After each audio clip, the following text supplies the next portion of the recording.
They said she was a traitor. They said she plotted against the man who placed a crown on her head. And when the chains bit into her wrists and the doors of the Hall of Judgment swung open like the mouth of something starving, not a single voice in that room rose to defend her. Not one. This is the story of a queen who lost everything, her title, her name, the man she loved, and clawed her way back from the ashes with nothing but the truth and a spine made of iron. Stay with me until the very end, because this one is going to wreck you. Drop a like and tell me in the comments, what city are you watching from right now? The chains were heavier than they looked. That was the first thought that crawled through Evelyn Ashford's mind as two soldiers dragged her through the corridor that led to the Hall of Judgment. Not the injustice, not the fear, just the plain, stupid weight of iron wrapped around her wrists, cutting into skin that had never known anything rougher than silk. Her bare feet slapped against stone that had been polished by centuries of boots and ceremony. They had taken her shoes. A small cruelty, but a deliberate one. Someone wanted her to feel the cold. Someone wanted her to stumble. And she did stumble, once, near the great oak doors, and the soldier on her left yanked her upright with the kind of grip that said he did not care if her shoulder came out of its socket. She could hear them before the doors opened. Hundreds of voices tangled together, the low hum of a crowd that smelled blood. The sound hit her chest like a fist. Then the doors swung wide, and the light poured in, and every voice in the Hall of Judgment died at once. Evelyn blinked against the brightness. Tall windows lined both sides of the hall, and the afternoon sun cut through them in golden blades that made the dust motes look like sparks. The room was enormous, built for kings to be crowned and enemies to be sentenced. The vaulted ceiling disappeared into shadow above, held aloft by pillars carved with the faces of dead monarchs who stared down at her with stone eyes that seemed, somehow, disappointed. Every bench was full. Nobles in their heavy coats and jeweled collars, military commanders with their shoulders straight and their faces blank. Merchant lords who had bowed to her at feasts now watched her the way they watched livestock at auction. And in the gallery above, commoners pressed against the rails, craning their necks to see the woman they had once called their queen dragged across the floor like a dog. Evelyn straightened her back. The movement cost her something, a flash of pain from ribs that had met a guard's boot the night before. But she did it anyway. She would not give them the image they wanted. She would not be the broken creature they expected. The soldiers brought her to the center of the hall, where a circle of black marble was set into the floor. The accused stone. She had seen men stand on it before. Generals who had lost wars, lords who had stolen from the treasury. She had watched from beside the throne and felt pity for them. Now the stone was cold beneath her bare feet, and pity was a luxury she could no longer afford. Lord Chancellor Aldrich Voss stood at his podium to the left of the throne, a tall, thin man with a face like a hatchet and eyes that calculated everything. He held a scroll in hands that never trembled. Behind him, 3 judges sat in their high-backed chairs, but everyone in this room knew the judges were decoration. The verdict would come from one man and one man alone. Evelyn lifted her eyes to the throne. King Cedric Vale sat there, dressed in black and gold, his jaw set, his dark hair brushed back from a face that had once smiled at her across pillows and whispered promises into her neck. He looked older. There were shadows beneath his eyes she had not seen before, and his fingers gripped the armrest of the throne the way a drowning man grips driftwood. Their eyes met. For one heartbeat, something flickered in his gaze. Recognition. Memory. The ghost of the man who had pulled her into a dance on their wedding night and laughed when she stepped on his foot. She searched that flicker for mercy, for doubt, for anything she could hold on to. Then he looked away. And standing beside the throne, one step below but positioned with the casual precision of someone who had rehearsed her placement in a mirror, was Lady Seraphine Devereux. She was beautiful. Evelyn had always known that, the way you know a blade is sharp before it cuts you. Seraphine wore a gown of deep emerald that caught the light and threw it back in soft waves, and her dark hair was pinned with gold combs that Evelyn recognized. They had been a gift from Cedric to Evelyn on their first anniversary. She could see them clearly from 20 paces away, those delicate combs, now nestled in another woman's hair like they had always belonged there. Seraphine's expression was one of careful concern, the slightly furrowed brow, the hands clasped at her waist, the faint, almost invisible curve at the corner of her lips that most people would mistake for sympathy. But Evelyn knew that curve. She had seen it before, At court dinners, when Seraphine watched servants trip or young ladies embarrass themselves, it was satisfaction. Lord Voss cleared his throat. The sound echoed through the hall like a crack in glass. My lords, my ladies, distinguished members of the court, the woman who stands before you is Evelyn Ashford, formerly Queen Consort of the realm. She has been brought before this tribunal to answer charges of high treason, seditious conspiracy, and material aid to enemies of the crown. The words hit the crowd like stones dropped in water. Ripples of whisper, then silence again. Evelyn's throat was dry. She had not been given water since the previous evening. Voss continued, his voice as flat and measured as a metronome. On the 14th day of the harvest moon, royal investigators discovered correspondence between the accused and known leaders of the Thornfield Rebellion. These letters, bearing the accused's personal seal, detail the transfer of funds, the disclosure of military positions, and the coordination of attacks against Crown loyalists in the eastern provinces. That is a lie, Evelyn said. Her voice came out rougher than she intended. Hoarse from the night in the cold cell, from the screaming she had done into her pillow when no one could hear. But it carried. The acoustics of the Hall of Judgment were designed so that a condemned person's last words would reach every corner of the room. Voss paused. He looked at her the way a tutor looks at a child who has spoken out of turn. The accused will have an opportunity to respond after the evidence has been presented.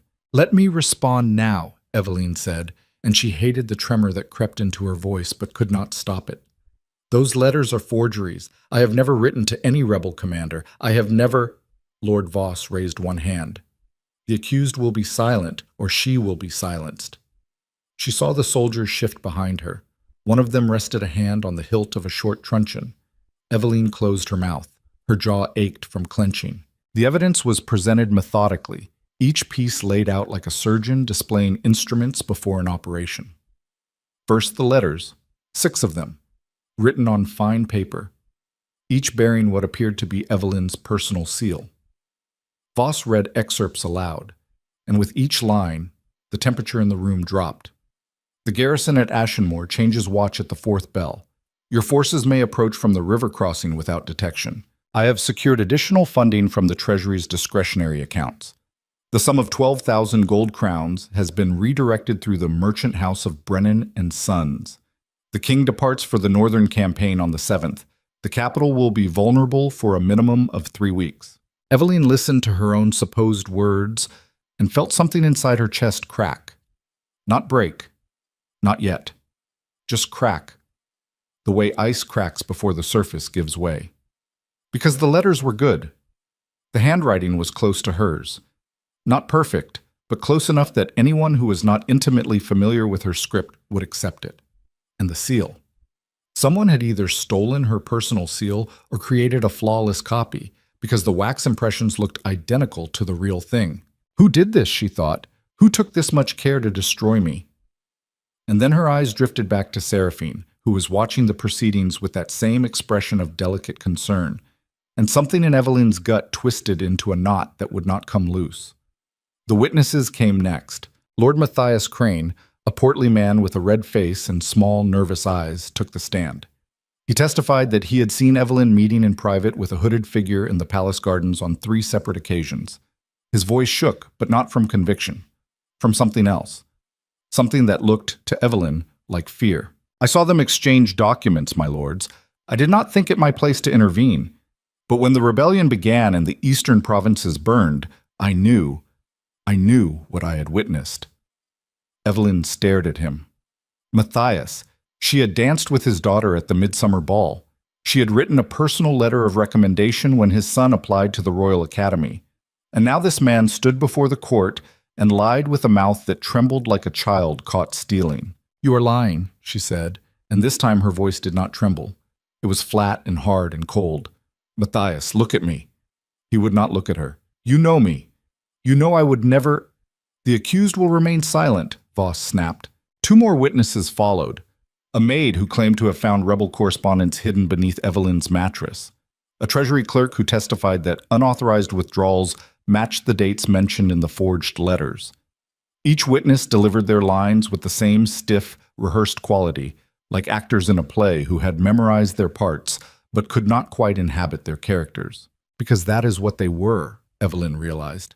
Actors, reciting scripts someone else had written. The trial had been going on for nearly 2 hours. The sun had moved across the windows, and the golden light now hit the floor at a sharper angle, turning the black marble of the accused stone into something that looked almost wet. Evelyn's legs ached. Her wrists were raw. The chain between her hands had rubbed the skin until it wept clear fluid, and she could feel the sting with every breath. But the worst pain was not in her body. It was the silence from the throne. Cedric had not spoken a single word. Not when the letters were read. Not when the witnesses lied. Not when Evelyn called out for someone, anyone, to see through this theater of accusations. He sat on his throne with his jaw set and his eyes fixed on a point somewhere above the crowd, and he said nothing. She remembered the night before their wedding. They had stood on the balcony of the great tower looking out over the city, and she had told him she was afraid. Afraid of the court, afraid of the politics, afraid of being consumed by a world that ate people alive. And he had taken her hand and said, "I will never let them touch you. You have my word. As long as I sit on that throne, no one will harm you." His word. She stared at him now, willing him to look at her, to remember, to be the man she had married instead of this hollow figure wrapped in gold and silence. "Look at me," she thought. "Cedric, please, just look at me." He did not look. When the evidence portion concluded, Voss turned to the throne with a shallow bow. "Your Majesty, the tribunal has presented its findings. Before sentencing is discussed, does the Crown wish to address the court?" The hall went still. Every eye turned to Cedric. Even Seraphine's composure shifted. A slight tilt of the head, a barely perceptible leaning forward, like a hawk that has spotted movement in the grass below. Cedric stood. He was tall. Evelyn had always loved that about him. The way he filled a room simply by standing, the way his presence could make the air heavier. But now that weight felt different. Now it pressed down on her like a stone lid being lowered onto a tomb. He descended the 3 steps from the throne to the main floor. His boots echoed in the silence. He walked until he stood 10 paces from Evelyn, close enough that she could see the lines at the corners of his eyes, the slight tension in his neck, the way his right hand curled and uncurled at his side. Their eyes met again. And this time, he did not look away. He held her gaze, and she searched his face with everything she had left, searching for mercy, for recognition, for the fracture in the armor that would tell her the man she loved was still in there somewhere, fighting against whatever had poisoned him, against her. What she found instead was something she had never seen before in his eyes. Resolve. The cold, clean, terrible resolve of a man who had already made his decision and was simply going through the motions of announcing it. "No," she whispered. He did not hear her, or if he did, he gave no sign. Cedric turned to face the court. When he spoke, his voice filled the hall the way it always did. Deep, measured, carrying the weight of the crown even when the crown was not on his head. "I have reviewed the evidence presented today. I have read the letters. I have heard the testimony. And I have spent many sleepless nights praying that what I suspected was not true." He paused. "Let the silence do its work. It gives me no joy to say this, but the evidence against the accused is overwhelming. The letters bear her seal. The witnesses have placed her in contact with rebel forces. The financial records confirm the unauthorized transfers. Cedric." Evelyn's voice cracked on his name. She took a step toward him, and the chains jangled, and the soldiers grabbed her arms, and she fought against them, not caring about dignity anymore, not caring about the image she presented. "Cedric, you know me. You know I did not do this. Look at me. Look at my face and tell me you believe I would betray you." He looked at her. And for one instant, one fraction of a breath, she saw it. The doubt. The splinter of uncertainty buried deep beneath that wall of resolve. His lips parted. His chest rose. Then he glanced, almost imperceptibly, toward Seraphine, and whatever doubt had been there was gone. "This kingdom owes a debt of gratitude," he said, and his voice was louder now, projecting, performing for the gallery, to Lady Seraphine Devereux, who first brought these treasonous activities to the attention of the crown. Her vigilance and loyalty have protected this realm from a conspiracy that would have torn it apart. A murmur swept through the crowd. Seraphine lowered her eyes in a gesture of modesty so perfectly executed it could have been painted on a chapel ceiling. Eveline felt the floor tilt beneath her. Not physically. The stone was as solid as ever.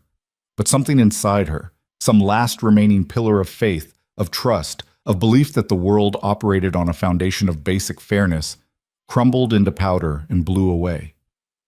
He was thanking her. He was thanking the woman who had replaced her in his bed, in his counsel, in his heart, for destroying her. As king, Cedric continued, I am bound by duty above all. No personal attachment, he faltered for the first time. And she saw his throat work, saw him swallow something down. No personal history can stand above the safety of the realm. He straightened. His eyes left Eveline's face and swept across the court. I hereby strip Eveline Ashford of the title of Queen Consort. I strip her of all lands, holdings, and privileges associated with the crown. She is exiled from the capital, effective immediately, and shall be escorted to the border provinces under armed guard. Any attempt to return will be treated as an act of war against the throne. The hall erupted. Voices crashed over each other like waves on rock. Some cheered, some gasped. A few, very few, sat in stunned silence with something that looked like horror on their faces. Eveline saw Lord Brennan, an old man who had known her father, close his eyes and lower his head. She saw Lady Margot, who had been her handmaid before her marriage, press a hand to her mouth with tears running down her cheeks. But most of the court simply watched, calculating, measuring the new landscape of power with the speed and precision of predators assessing a shift in the herd. Seraphine was ascendant, the queen was fallen. The math was simple. Eveline's knees buckled, not from weakness, from the sheer weight of understanding. It hit her all at once, like a wall of cold water, the full scope of what had just happened. Not the loss of the crown, not the exile. Those were wounds, deep and bleeding, but they were wounds to her station, her title, the trappings of a life she had never asked for. What destroyed her was simpler than that. He chose her. In the wreckage of everything, truth, loyalty, years of devotion, he chose another woman's word over hers. He stood 10 paces away and looked her in the eye and still chose Seraphine. Not because the evidence was convincing. Evidence could be questioned. Letters could be examined. Witnesses could be cross-checked. He chose Seraphine because it was easier. Because Seraphine was new and exciting and told him what he wanted to hear, and Eveline was familiar and honest and told him what he needed to hear, and men like Cedric, men born to power, raised in the warm bath of unchallenged authority, always chose the comfortable lie over the inconvenient truth. The soldiers pulled her to her feet. She let them. Her body felt like it belonged to someone else, a puppet whose strings had been cut and then hastily retied by clumsy hands. They turned her toward the doors. The walk back felt longer than the walk in.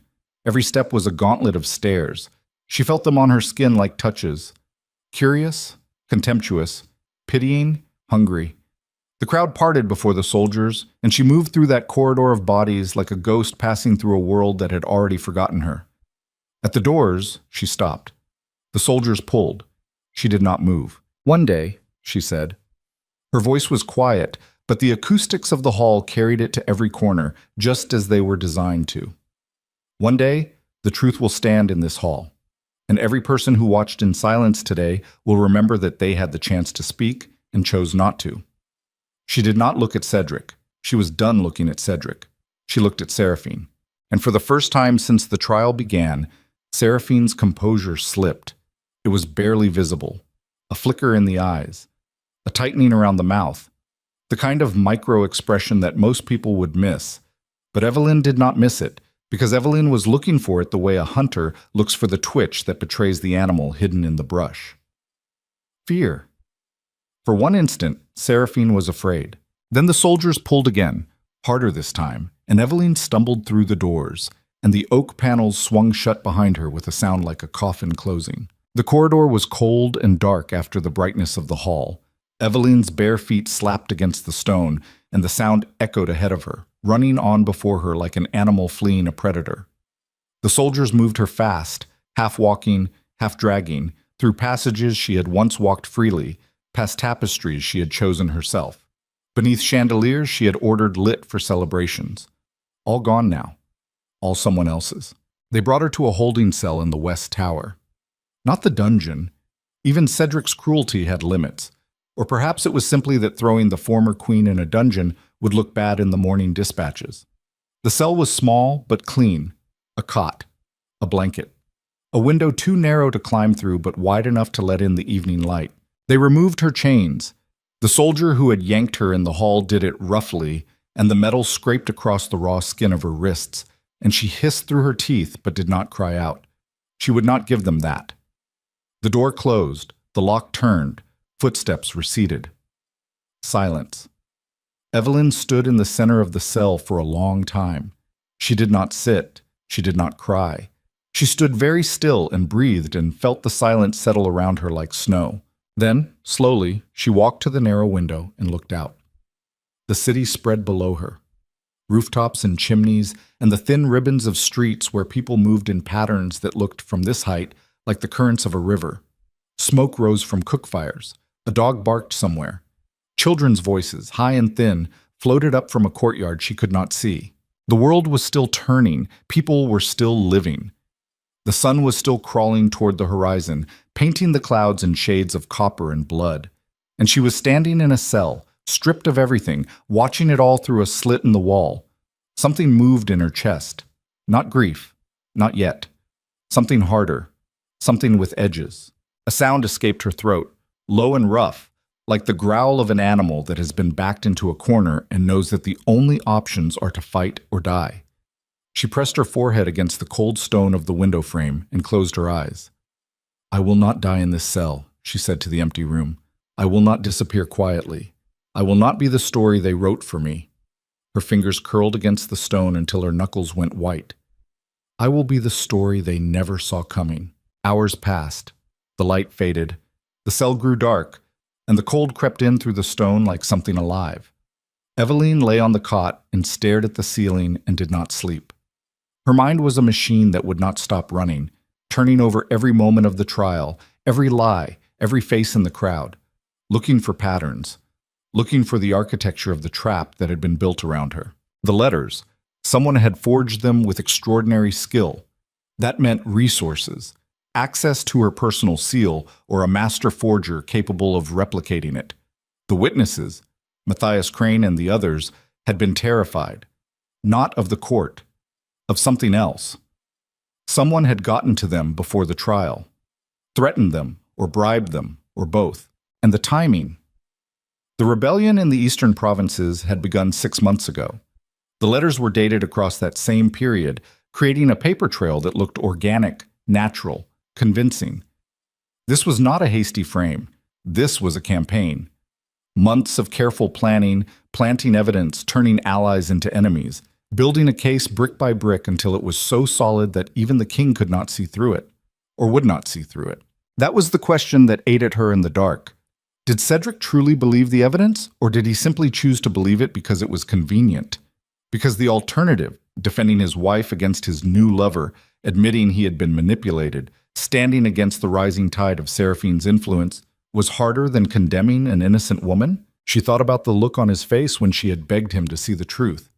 That flicker of doubt. That one fractured instant when the man she had married was still visible beneath the mask of the king. He knew, she whispered to the ceiling. Some part of him knew, and he chose anyway. That was the wound that would not close. Not the injustice, not the humiliation. The knowledge that the person she had trusted most in the world had weighed her life against his comfort and found her wanting.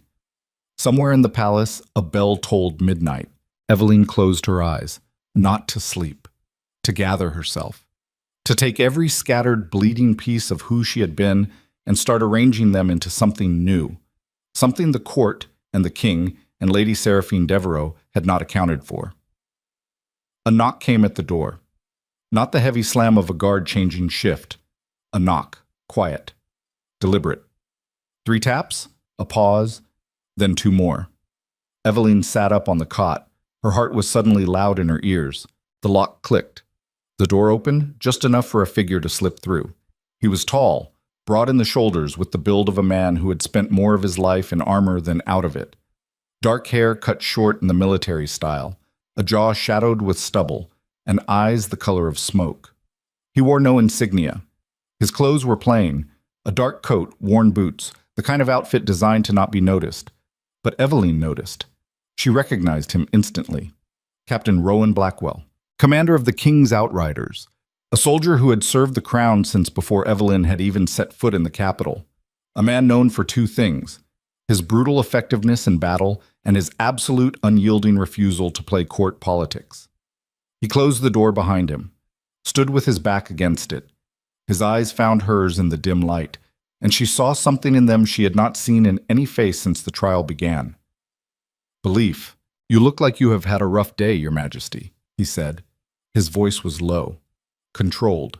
The voice of a man who was very aware that there were guards 50 feet down the corridor, and that what he was doing right now was treason.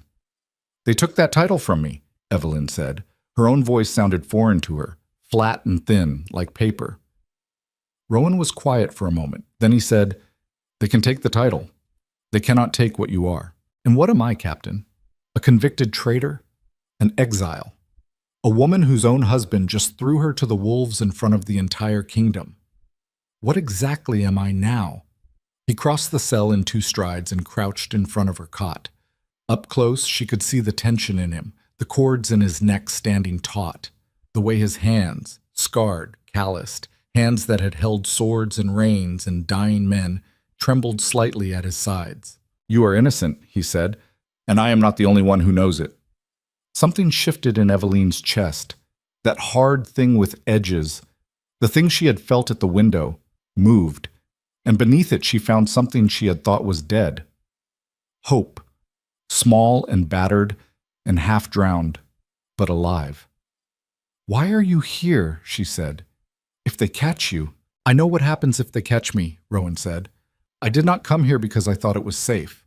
I came because what happened in that hall today was wrong, and I have spent my entire life fighting for a crown that is supposed to stand for something better than this." He reached into his coat and pulled out a folded piece of cloth. Inside it was a small loaf of bread, a strip of dried meat, and a water skin.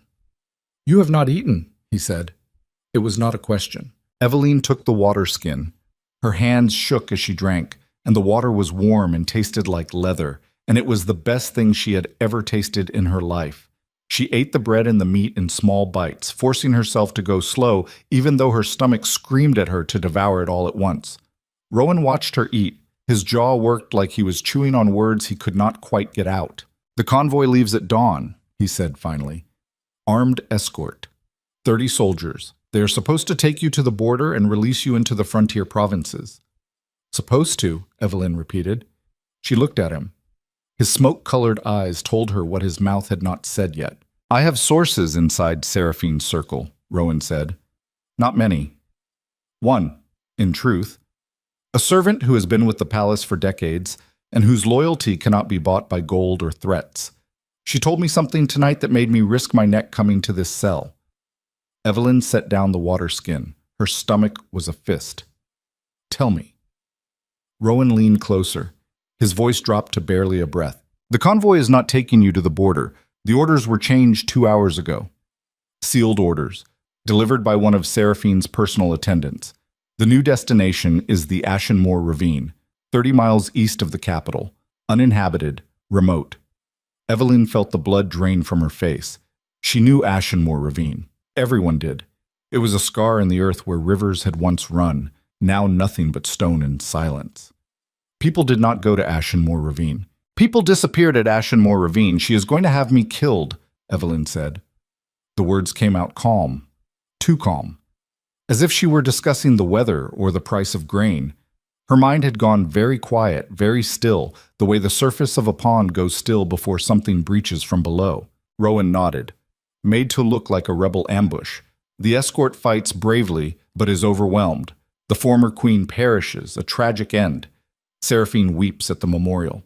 The king is grief-stricken, but eventually consoled. The story writes itself." Evelyn stared at him. The cell was very dark now. The only light came from a thin sliver of moon through the narrow window, painting a silver line across the floor between them. "Then I cannot be on that convoy," she said. "No," Rowan agreed. "You cannot." Silence. The kind of silence that lives in the space between a decision and its consequences. The kind of silence that separates the person you were from the person you are about to become. Do you have a plan, Captain? Rowan stood. His expression was that of a man who had weighed everything he had, his career, his name, his life, and placed it all on a single bet. I have the beginning of one, he said, but it requires you to trust me. And I understand if that is a difficult thing to ask of a woman who just had her trust shattered in front of 1,000 witnesses. Evelyn looked at him. She studied his face the way she had studied Cedric's, searching for cracks, for deception, for the hairline fractures that betrayed a lie. She found none. What she found instead was something simple and rare and almost painful to look at directly. A man who meant what he said. She stood. The blanket fell from her shoulders. She was shivering from the cold, from hunger, from the adrenaline that was starting to burn through her veins like fire through dry grass. But her voice, when it came, did not shake. I trust you, she said. Get me out of here. Rowan nodded once. He moved to the door and pressed his ear against it, listened. Then he turned back to her and reached into his coat again and pulled out a bundle of dark fabric. Change into these. Your dress will mark you from a mile away. She took the clothes. A soldier's undertunic, rough and too large for her. Dark trousers. A hooded cloak the color of charcoal. Boots. Actual boots, lined with wool. She changed quickly, without modesty. There was no room for modesty in survival. Rowan turned his back, but she could see the tension in his shoulders, the way his head was cocked toward the door, listening for footsteps, for the jangle of keys, for anything that meant their window was closing. The boots were too big. She stuffed cloth into the toes. Ready? She said. Rowan turned. He looked at her in her borrowed clothes. This woman who had been a queen that morning and was now dressed like a deserter, with raw wrists and hollow eyes and a spine that refused to bend. Something crossed his face. Not pity, something else. Follow me, he said. Stay close. Step where I step. If I stop, you stop. If I run, you run. If I tell you to hide, you disappear. Do not speak until we are clear of the outer wall. She nodded. He opened the door. The corridor beyond was dark and narrow and smelled of torch smoke and damp stone. Rowan moved through it like water through a channel, fluid, silent, certain. Evelyn followed. Her new boots were quiet on the stone, and she matched his pace, his rhythm, placing her feet in the shadows his body left behind. They passed 2 guard posts, both empty. She did not ask how. She did not want to know if the answer involved silver or steel. Down a staircase that spiraled into the belly of the West Tower. Through a door hidden behind a tapestry that depicted the founding of the kingdom, she had walked past that tapestry 100 times and never known the door was there. Into a passage so narrow they had to turn sideways, the walls pressing against her chest and back, the air thick and stale and old. The passage opened into a cellar beneath the kitchens. Barrels of wine and sacks of grain stood in rows, and the ceiling was low enough that Rowan had to duck. He led her through the maze of stores to a grate in the floor, which he lifted with a grunt. Below was darkness and the sound of running water. The old drainage channel, he whispered. It runs beneath the palace and exits beyond the outer wall, near the river district. Evelyn looked into the darkness. It smelled of earth and rust and things that had been forgotten. She climbed down. The water was knee-deep and cold enough to make her gasp. Rowan dropped in behind her and pulled the grate back into place above them. The darkness was absolute. She could not see her own hands. Then she felt his hand on her shoulder, firm, steady, guiding. Stay with me, he said. And whatever you hear above us, do not stop moving. They moved through the darkness. The water pulled at her legs, and the ceiling dripped, and somewhere ahead something skittered away from their approach. Rats or something worse.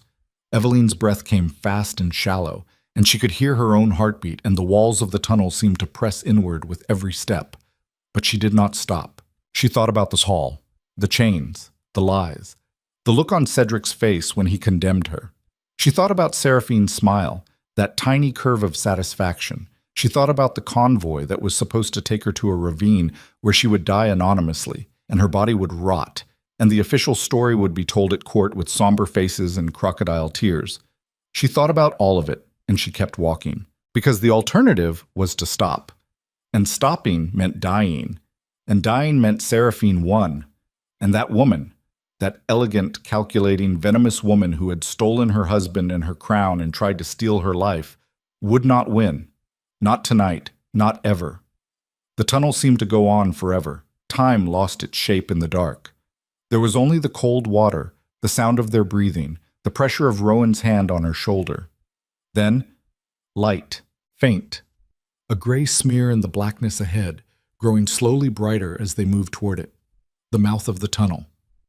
Eveline could smell the river now, wet and green and alive. They emerged onto a muddy bank beneath a stone bridge. The moon hung low and fat over the river, and the city's lights reflected off the water in shattered fragments of gold. The air hit her face like a slap, cold and clean and free, and she stood on that muddy bank and breathed it in and felt something she had not felt since the doors of the Hall of Judgment swung open. Alive. She was alive. Rowan climbed out behind her. He was soaked to the waist, his dark hair plastered to his forehead, his breath coming in controlled bursts. He scanned the riverbank, the bridge, the shadows between the buildings. Checking. Always checking. "We have until dawn," he said. "When they come to move you and find the cell empty, every soldier in the capital will be looking for us." "Where do we go?" Eveline said. Rowan pointed upriver, toward the dark mass of forest that bordered the city's northern edge. "I have horses waiting, a contact in the frontier who can shelter us. But first—" He paused, looked at her. That expression again. Not pity. Something raw. "First, I need to tell you something. Something I learned tonight that changes everything." Eveline met his eyes. The moonlight turned them silver. "Tell me." Rowan's jaw tightened. "The rebellion in the eastern provinces, the one they accused you of supporting. What about it?" He let out a breath that was almost a laugh, except there was no humor in it, just a hard, bitter edge. "It was her," he said. "Seraphine. She funded it. She organized it. She used intermediaries to recruit the rebel commanders and supply them with weapons and information.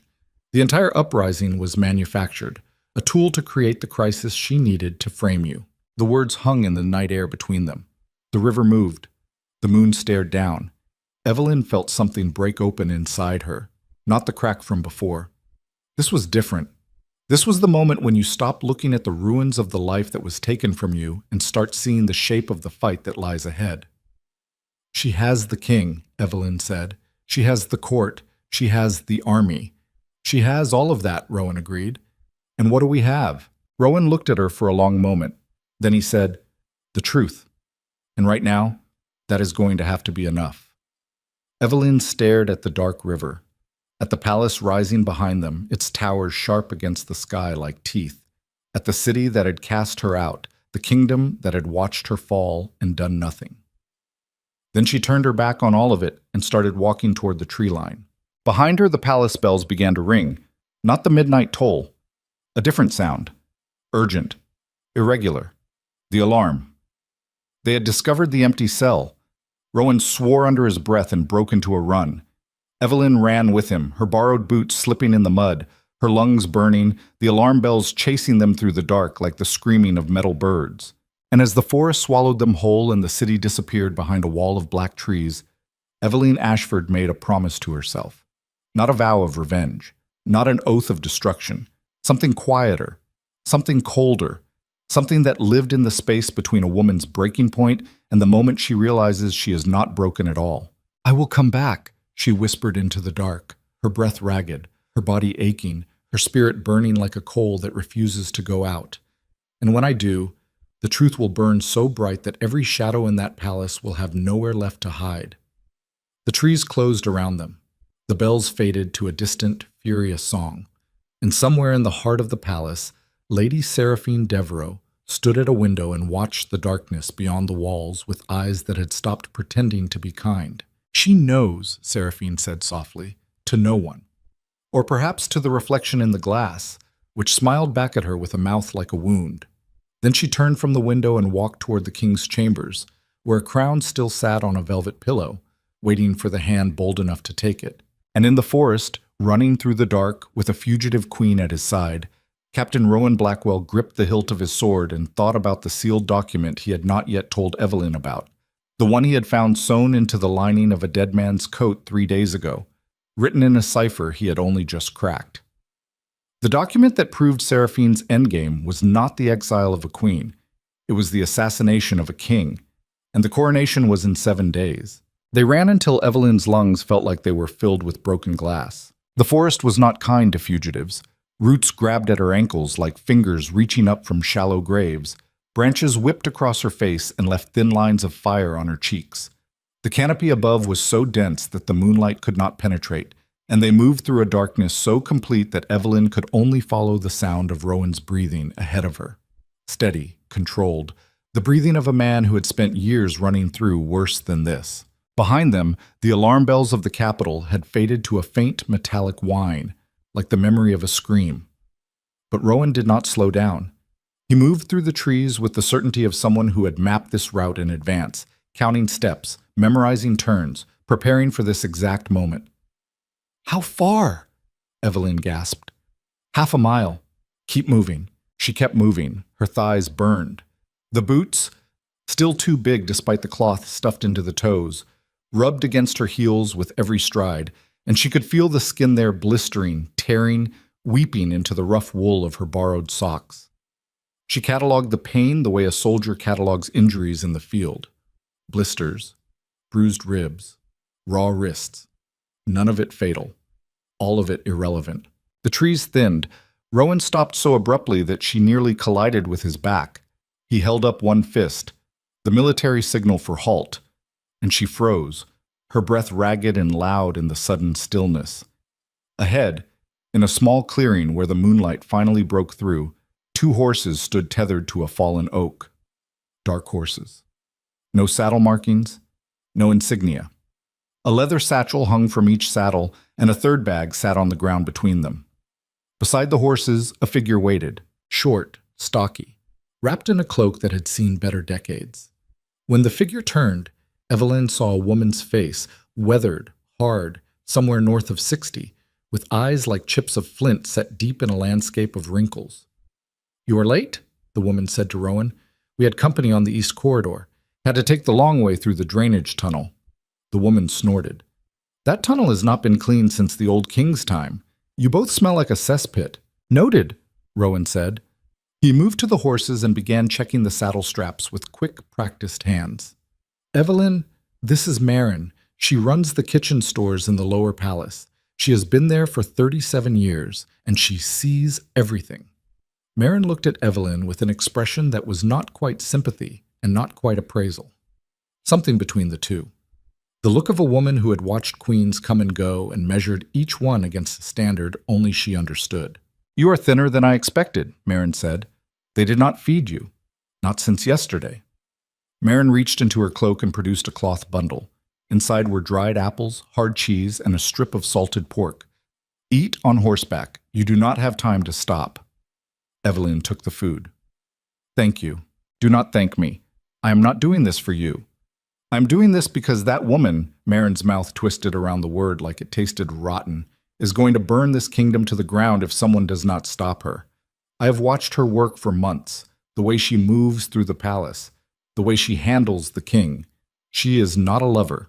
She is an occupation force wearing perfume." Rowan swung up onto the first horse. He extended a hand to Evelyn, but she was already moving to the second horse, gripping the pommel, pulling herself up with arms that shook from exhaustion but held. She had learned to ride before she learned to dance. Her father had put her on a horse at age 4 and told her that a woman who could ride could go anywhere she wanted. She settled into the saddle. The leather creaked beneath her. The horse shifted, sensing her weight, her tension, the electric hum of adrenaline that ran through her body like current through a wire. "The document," Evelyn said, looking down at Rowan. "You said you found something." "A cipher. Seraphine's endgame." Rowan's jaw tightened. He glanced at Marin, who nodded once. 3 days ago," he said, "one of my outriders found a body in the Grey March Pass. A courier. Throat cut. Professional work. No struggle. No defensive wounds. Someone did not want this man to reach his destination. We searched the body and found nothing. But I know how couriers operate. They do not carry sensitive documents in their packs. They hide them." He paused. The horses shifted. Somewhere in the forest, an owl called. The document was sewn into the lining of his coat. It took us a full day to crack the cipher. The letter was addressed to a commander in the Thornfield region, one of the rebel leaders who supposedly worked with you. Except this letter was not from you. It was from Seraphine. What did it say? Rowan's voice dropped. It was a set of instructions, detailed, specific. The letter ordered the commander to stage a final assault on the capital during the coronation ceremony. Not to seize the city. The rebels do not have the numbers for that. The assault is a distraction. Chaos at the gates. Soldiers pulled from their posts. Panic in the streets. And during that chaos, he stopped. During that chaos, Evelyn finished for him, her voice flat and cold as the blade of a knife. Seraphine kills the king. Rowan nodded. The letter does not say it directly. It refers to a final action that will resolve the succession. But the meaning is clear. Once Cedric is dead, Seraphine positions herself as the grieving consort who must take the throne to save the kingdom from the very crisis she created. Marin spat on the ground. She has been planning this for over a year. I have seen the pieces moving, the servants she has replaced with her own people, the guards she has rotated to positions that serve her. She controls access to the king's chambers. She controls his food, his wine, his schedule. He does not sneeze without her knowing about it. Evelyn sat on her horse in the dark clearing and felt the shape of it, the full, monstrous architecture of what Seraphine had built. It was not a conspiracy. It was a machine. Every part designed, tested, placed with the precision of a clockmaker assembling a device, meant to keep perfect time until the moment it detonated. And Evelyn had been the first gear to be removed. The wife. The obstacle. The one person close enough to the king to see the mechanism turning and ask questions about the ticking. How long until the coronation, she asked. Myron answered, 6 days. Seraphine pushed the timeline. She convinced the king that the realm needed a show of stability. A new queen crowned before the harvest, she told him. The people need certainty. She did not mention that certainty meant her own backside on the throne and his body in a coffin. We have 6 days, Evelyn said. She heard her own voice and barely recognized it. It was harder now, stripped of the softness that court life had layered over her like lacquer over wood. Underneath that lacquer, the grain was rough and strong and did not care about being pretty. 6 days to prove that the woman the king chose over me is planning to murder him. 6 days to convince a kingdom that already believes I am a traitor, that I am telling the truth. And we have to do it without an army, without allies, and without setting foot in the capital, Rowan added, because every soldier in the city is looking for your face right now. Evelyn almost smiled. Almost. The muscles in her face remembered the shape but could not quite commit to it. Then we had better move. She kicked the horse forward. The animal surged beneath her, and the forest rushed past, and the night air cut across her skin like cold water. And for the first time since the chains had gone around her wrists in the Hall of Judgment, Evelyn Ashford felt something that was not pain or fear or grief. She felt purpose. They rode through the rest of the night. Rowan led them north along the river, staying beneath the tree line, avoiding the main roads where patrols would be riding at first light. The terrain was rough. Rocky slopes, creek beds swollen with autumn rain, stretches of forest so thick they had to dismount and lead the horses through gaps between the trunks. Evelyn's body screamed at her with every mile. The bruised ribs sent jolts of white pain through her torso whenever the horse stumbled. The blisters on her heels had torn open completely, and she could feel the warm wet of blood inside her boots. She did not complain. She did not slow down. She locked the pain in a room at the back of her mind and shut the door and kept riding. As the sky began to lighten, not sunrise yet, just the first gray suggestion of it, Rowan turned them off the river path and up a steep, narrow trail that climbed into the hills. The horses labored. Foam gathered on their necks. Evelyn leaned forward and pressed her face against her mount's mane and whispered encouragement into the animal's ear, and the horse pushed on, its hooves finding purchase on loose stone and wet earth. The trail ended at a cabin. Small. Stone walls, timber roof, a single window facing south. It was built into the hillside like something that had grown there rather than been constructed. Moss covered the north wall. A stream ran nearby, audible but not visible in the pre-dawn gloom. Rowan dismounted and led his horse to a lean-to shelter built against the cabin's east wall. Evelyn followed suit, sliding from the saddle on legs that nearly buckled. "Whose place is this?" she asked. "Mine," Rowan said. He did not elaborate. He tied the horses, loosened the cinches, poured water from a barrel into a trough. His movements were efficient, automatic. The rituals of a man who had done this 1,000 times. Inside, the cabin was sparse: a fireplace, a table, 2 chairs, a bed against one wall. Narrow, military, made with corners so tight you could bounce a coin off the blanket. A shelf of books, a rack on the wall holding a sword, a bow, and a quiver of arrows. Rowan built a fire. The wood was dry and caught quickly, and the warmth spread through the small space like something alive. Evelyn stood near the hearth and held her hands toward the flames and watched her fingers tremble. "Let me see your wrists," Rowan said. She held them out. He took them gently, which surprised her because everything about him seemed built for force, and turned them in the firelight. The skin was torn in ragged strips where the chains had bitten. The flesh beneath was raw and weeping. He went to a chest beneath the bed and returned with a cloth, a jar of salve, and a roll of clean linen. He cleaned the wounds first with water from a kettle he had set over the fire. The warmth stung, and Evelyn hissed through her teeth, but she did not pull away. "You have done this before," she said, watching his hands. "I have patched up soldiers who looked better than you do right now," he said, "and men who looked worse, comforting." He applied the salve. It was cool and smelled of something herbal. Not perfume, not medicine, something in between. His fingers were careful on her skin, and she studied his face while he worked. The line of his jaw. The scar that ran from his left ear to the corner of his mouth. Thin, white, old. The way his brows drew together in concentration, like the world narrowed to this one task and nothing else existed. "Tell me about the cipher," she said. "The courier's letter. How did you crack it?" Rowan finished wrapping the first wrist and moved to the second. The cipher was a variation of the Ashenmore code. Old military encryption. Fell out of use about 20 years ago. Most people have forgotten it exists. Seraphine or someone in her network clearly assumed no one would recognize it. But you did. I served under General Caldwell in the Eastern campaigns.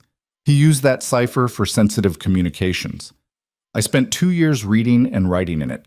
When I saw the patterns in the courier's letter, it took me about 6 hours to reconstruct the key. He tied off the bandage. Evelyn flexed her fingers. The linen was snug but not tight. Professional work. Where's the letter now? Rowan stood. He crossed to the bookshelf and pulled a volume from the top row. A heavy, leather-bound history of the kingdom's military campaigns. He opened it. Inside, the pages had been hollowed out, and nestled in the cavity was a folded document, stained and creased, the wax seal cracked but still bearing a mark. Evelyn took it, unfolded it carefully. The script was dense, each letter formed with precise mechanical uniformity. Not the handwriting of Seraphine herself, but of someone trained to write in a way that could not be traced. The ciphertext was gibberish to her eyes. Rows of letters and numbers that meant nothing without the key. "I cannot read this," she said. Rowan produced a second piece of paper from the same hollowed book. This was covered in his handwriting, angular, slanted, the script of a man who wrote fast and had no patience for flourish. The decoded message. Evelyn read it. She read it twice. Then she set the paper down on the table and stared at the fire and felt the heat on her face and thought about a woman in a green dress who wore stolen hair combs and smiled like she was doing the world a favor. "The final assault on the capital," Evelyn said slowly.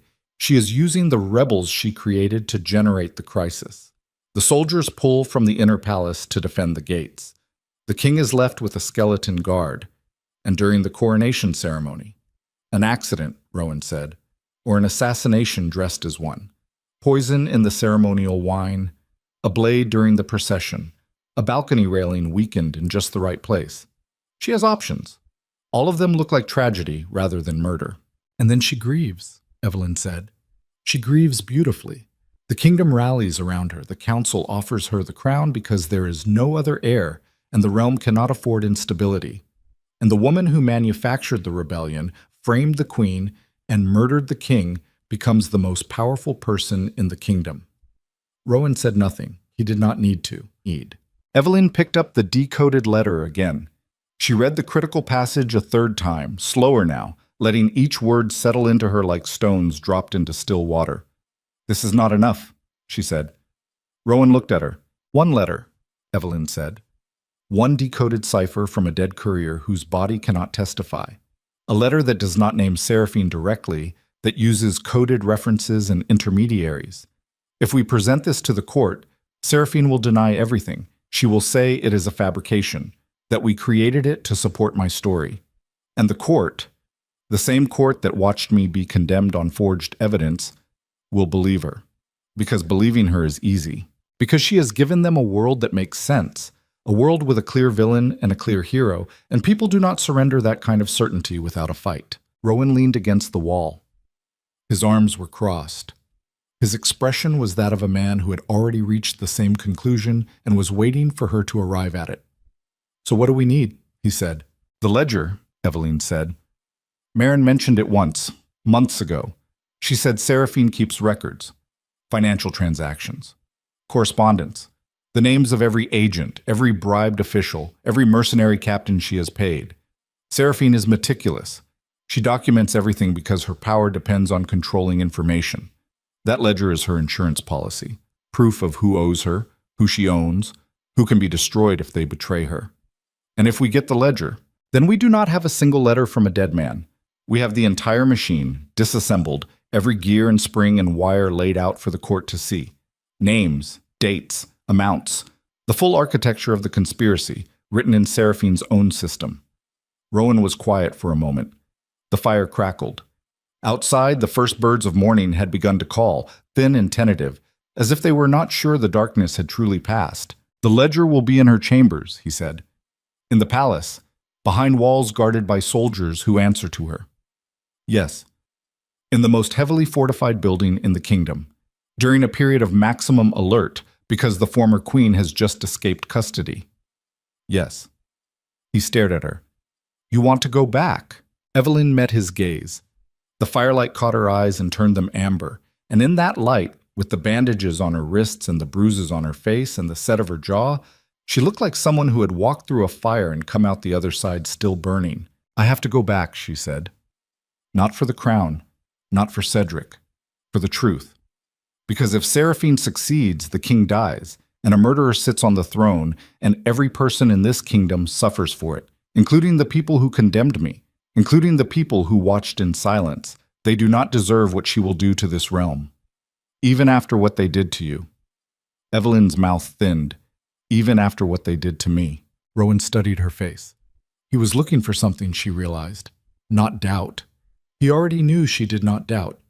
He was looking for the thing that would make this work. The thing that separated a desperate plan from a viable one. He was looking for clarity. He found it. "All right," he said. He pushed off the wall and moved to the table and swept the papers aside and pulled a knife from his belt and began scratching lines into the wood surface. A map. Rough, quick, drawn from memory. The palace. Its walls. Its gates. Its corridors and hidden passages and weak points. "I know 6 ways into the palace that are not through the main gates," he said. 3 of them are compromised. Seraphine's people have sealed them or placed watchers. 2 more are viable but slow. The 6th is fast, but it goes through the royal crypts, and during a security alert there will be patrols." "The crypts," Evelyn said. Rowan glanced at her. "You are not the superstitious type, are you? I am the type who spent a night in a cell waiting to be murdered. Dead kings do not frighten me." He almost smiled. Almost. The scar at the corner of his mouth twitched, and that was as close as he seemed to get. "The coronation is in 6 days, he said, scratching more lines into the table. "We cannot move on the palace immediately. The search will be at its most intense for the first 48 hours. After that, when they have not found us, they will begin to assume we have fled the region. The patrols will thin. The checkpoints will get lazy. That is our window. 4 days from now. 4 days. We use this time to prepare. I have contacts, not many, but reliable. A blacksmith in the River District who owes me his life. A retired sergeant from the Outriders who was dismissed when Seraphine replaced our command structure with her own people. And Marin, who is still inside the palace and can move freely because no one pays attention to the woman who counts flour barrels.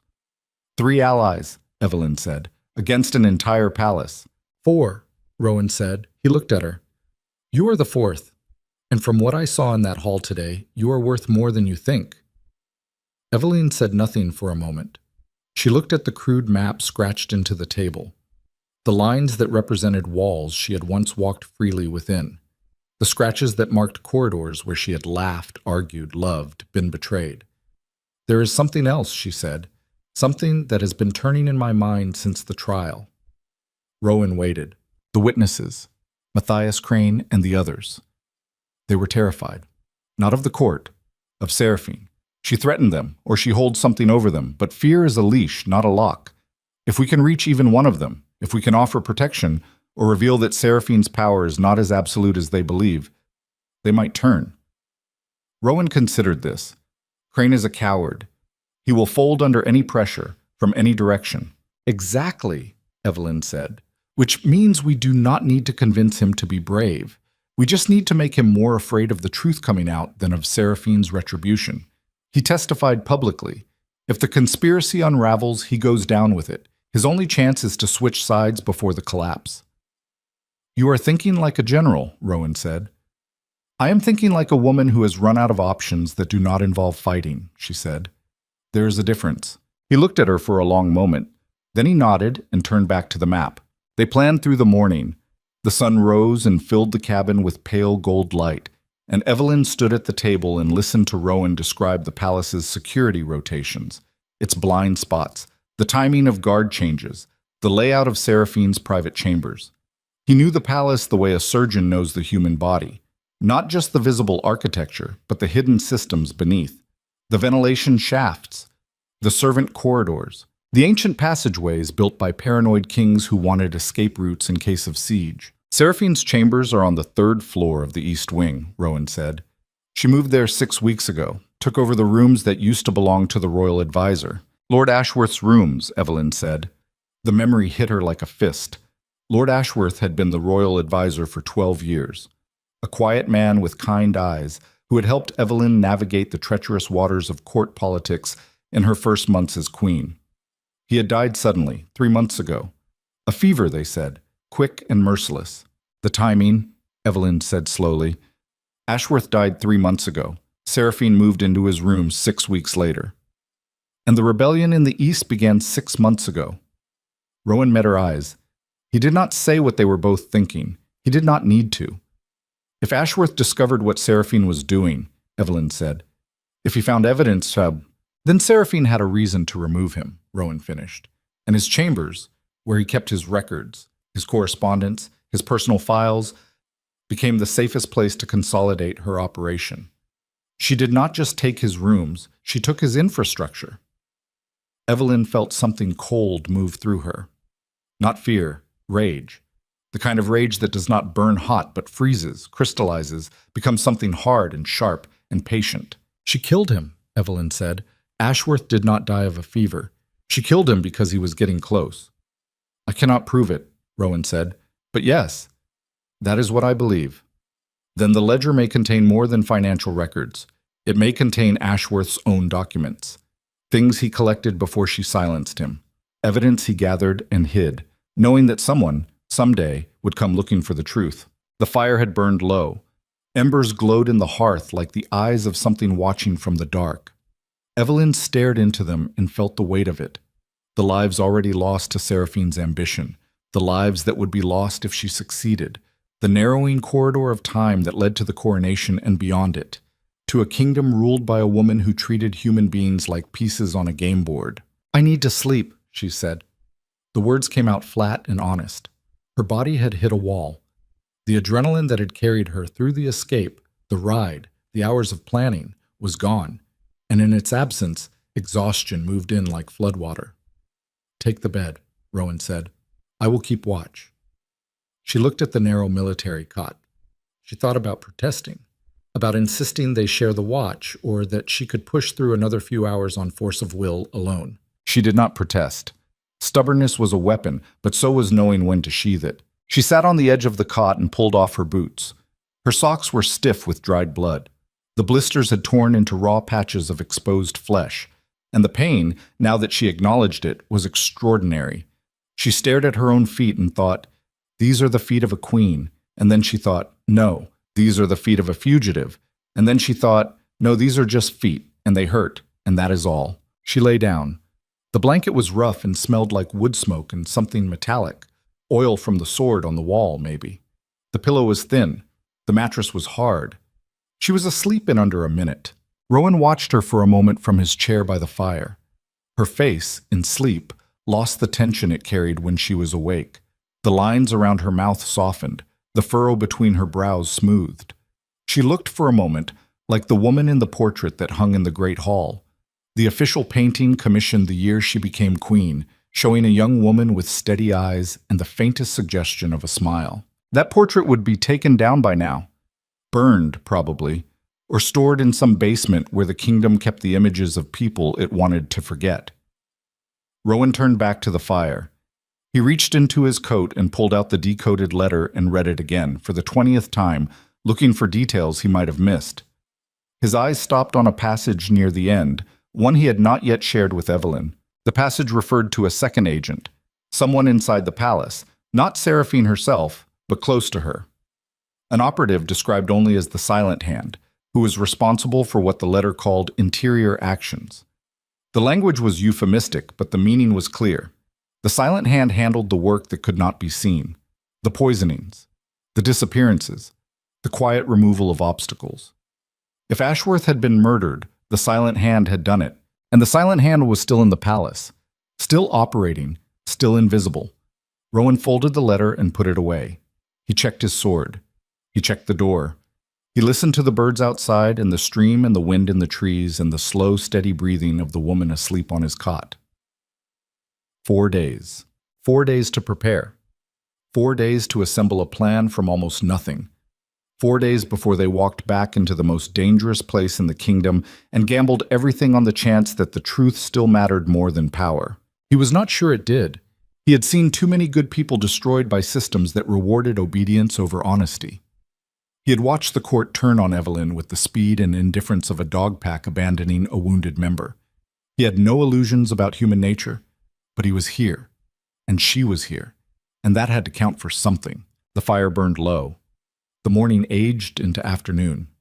Evelyn slept, and Rowan kept watch. And somewhere far to the south, in a palace filled with stolen power and beautiful lies, Lady Seraphine Devereux sat at a writing desk in Lord Ashworth's former chambers and opened a ledger bound in black leather. She ran her finger down a column of names. Each one had a number beside it. Some had additional marks. A small cross for those who had been dealt with. A small circle for those who were still useful. A small diamond for those who required special attention. She stopped at a name near the bottom. Captain Rowan Blackwell. Beside it, no mark. Only a single word, written in her precise, controlled hand. Watch. She studied the name for a moment. Then she picked up her pen and drew a small cross beside it. Not yet, but soon. She closed the ledger, locked it with a key she wore on a chain around her neck, placed it in the hidden compartment beneath the desk, the one Lord Ashworth had built and believed no one else knew about. Then she stood, smoothed her dress, checked her reflection in the mirror. Her face was composed. Her eyes were calm. She looked like a woman who had nothing to hide and everything to offer. She left the room and walked toward the king's chambers, where Cedric Vale sat alone in the dark, staring at the empty space beside his bed, where his wife used to sleep, wondering when exactly the silence had become so loud. Seraphine paused outside his door. She listened. She heard nothing. No voices, no movement, no sound at all, except the faint rasp of a man breathing the way people breathe when they are trying very hard not to cry. She smiled. Then she knocked, softly, and let concern flood her voice like water filling a glass. "Cedric, my love, may I come in?" A pause. Then his voice, hoarse and hollow. "Yes." She opened the door. She went to him. She took his hands in hers and looked into his eyes with an expression of such tender devotion that it would have fooled anyone who did not know what lived behind her face. "You are thinking about her," Seraphine said. It was not a question. Cedric closed his eyes. "I keep seeing her face. When I pronounced the sentence, the way she looked at me, like you had done what was necessary, Seraphine said firmly. She squeezed his hands. She was a traitor, Cedric. I know it hurts. I know you loved her. But love does not erase treason. You did what a king must do. She escaped, he said. The night patrol found her cell empty. Seraphine's expression shifted. Controlled alarm. Measured concern. The muscles in her face performed a choreography so precise it would have taken years to master. How? She said. They do not know. The lock was not forced. Someone had a key. Cedric looked at her. And I keep wondering, if she is truly guilty, why did she run? Guilty people accept their punishment because they know they deserve it. Innocent people run because they have nothing left to lose. Seraphine released his hands. She stood and walked to the window, presenting him with her profile. The elegant line of her jaw, the curve of her neck, the cascade of dark hair. She knew exactly how the lamplight hit her from this angle. She had practiced. Guilty people run because they fear justice, she said. Do not let her escape confuse your resolve. You made the right decision. The kingdom needed strength, and you showed it. Cedric said nothing. He stared at his own hands, which were large and strong and had once held Evelyn's face between them and promised her the world. Find her, he said quietly. Send riders. Search the northern forests, the river routes, the border crossings. Find her and bring her back. Seraphine turned from the window. And when she is found, bring her back, Cedric repeated. Alive. I need to speak with her before the coronation, before any of this goes further. Something moved behind Seraphine's eyes, fast and cold, like a fish turning in dark water. For a fraction of a second, her composure cracked. Not enough for Cedric to see, he was not looking, but it was there. The flash of a predator who has just realized its prey might still have teeth. Of course, she said, and her voice was honey and silk and everything that conceals a blade. I will see to it personally. She leaned down and pressed a kiss to his forehead, lingered. Let him feel the warmth of her, the scent of her, the comfort of a presence that asked nothing and offered everything. Then she walked out, closed the door softly behind her. In the corridor alone, her face changed. The softness evaporated, the concern dissolved. What remained was something stripped and functional, the face of a woman who had spent her entire life constructing a mechanism for acquiring power and who would not allow a fugitive queen and a rogue soldier to dismantle it. She found her personal attendant waiting at the end of the hall, a thin man with pale eyes and hands that never seemed to be entirely still. Aldrich, she said. The king wants the former queen found, alive. The thin man waited. Seraphine's voice dropped to something that was barely a sound, a vibration in the air that carried more threat than any shout. Find her, she said. Do not bring her back alive. The thin man nodded. His pale eyes showed nothing. He turned and walked away, his footsteps silent on the marble floor. Seraphine watched him go. Then she turned and looked at the door to the king's chambers. Behind it, a man who had once been powerful was sitting in the dark, drowning in the guilt she had poured into him like poison into a well. 6 days, she said to herself. 6 days, and none of this will matter. She walked toward her chambers. Her heels clicked on the stone in a rhythm as steady and patient as a clock counting down.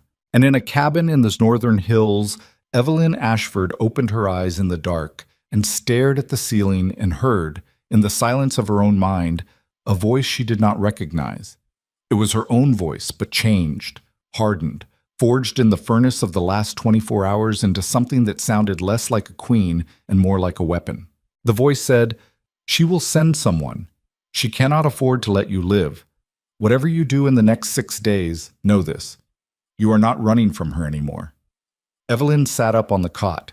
Rowan was asleep in the chair by the dead fire, his chin on his chest, his hand still resting on the hilt of his sword.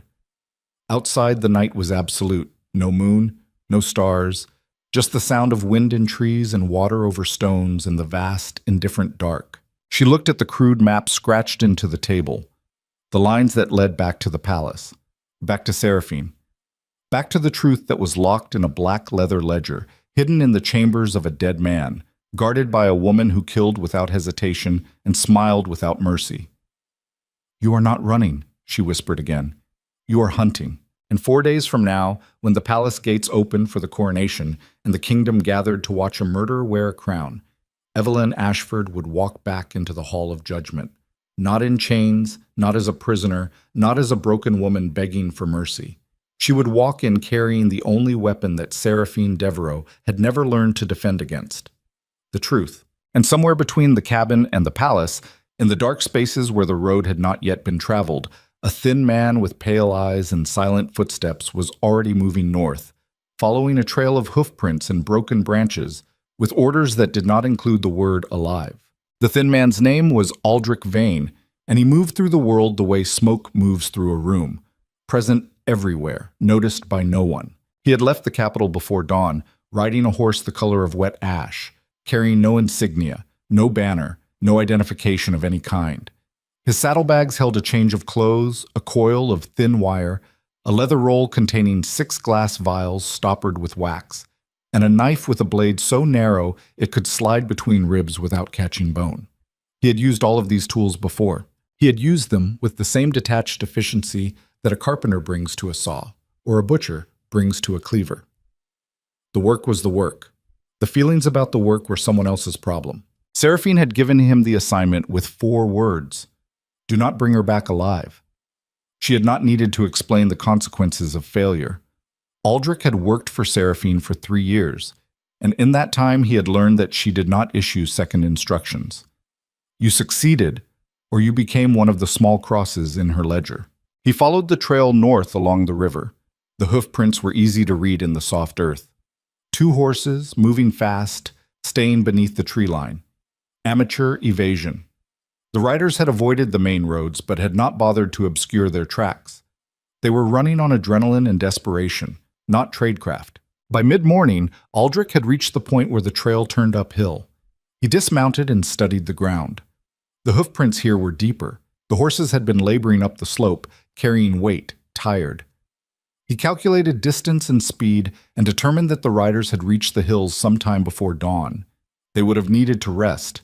A cabin, a cave, a sheltered clearing, somewhere within a 5-mile radius of this point. He tied his horse to a tree and continued on foot. Quieter that way. Slower, but quieter. And in Aldrich Vane's profession, silence was worth more than speed. 4 miles to the north, Evelyn Ashford was standing in a stream. The water was cold enough to make her teeth ache, but she stood in it up to her calves and let it run over her torn feet and felt the pain with a clarity that was almost welcome. Pain meant she was alive. Pain meant her body was still hers, still functioning, still capable of carrying her forward. She had spent so many months in the palace, wrapped in silk and ceremony, that she had forgotten what it felt like to inhabit her own skin without layers of performance between her and the world. She watched the water move around her ankles, clear over brown stones, fast and purposeful and utterly indifferent to the woman standing in it. The stream did not care that she had been a queen. It did not care that she had been condemned.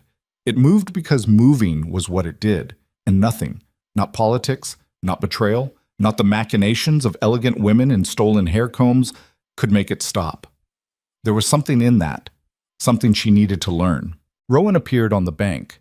He had been checking the perimeter, a routine he performed every 2 hours, circling the cabin in a widening spiral, reading the ground for signs of approach.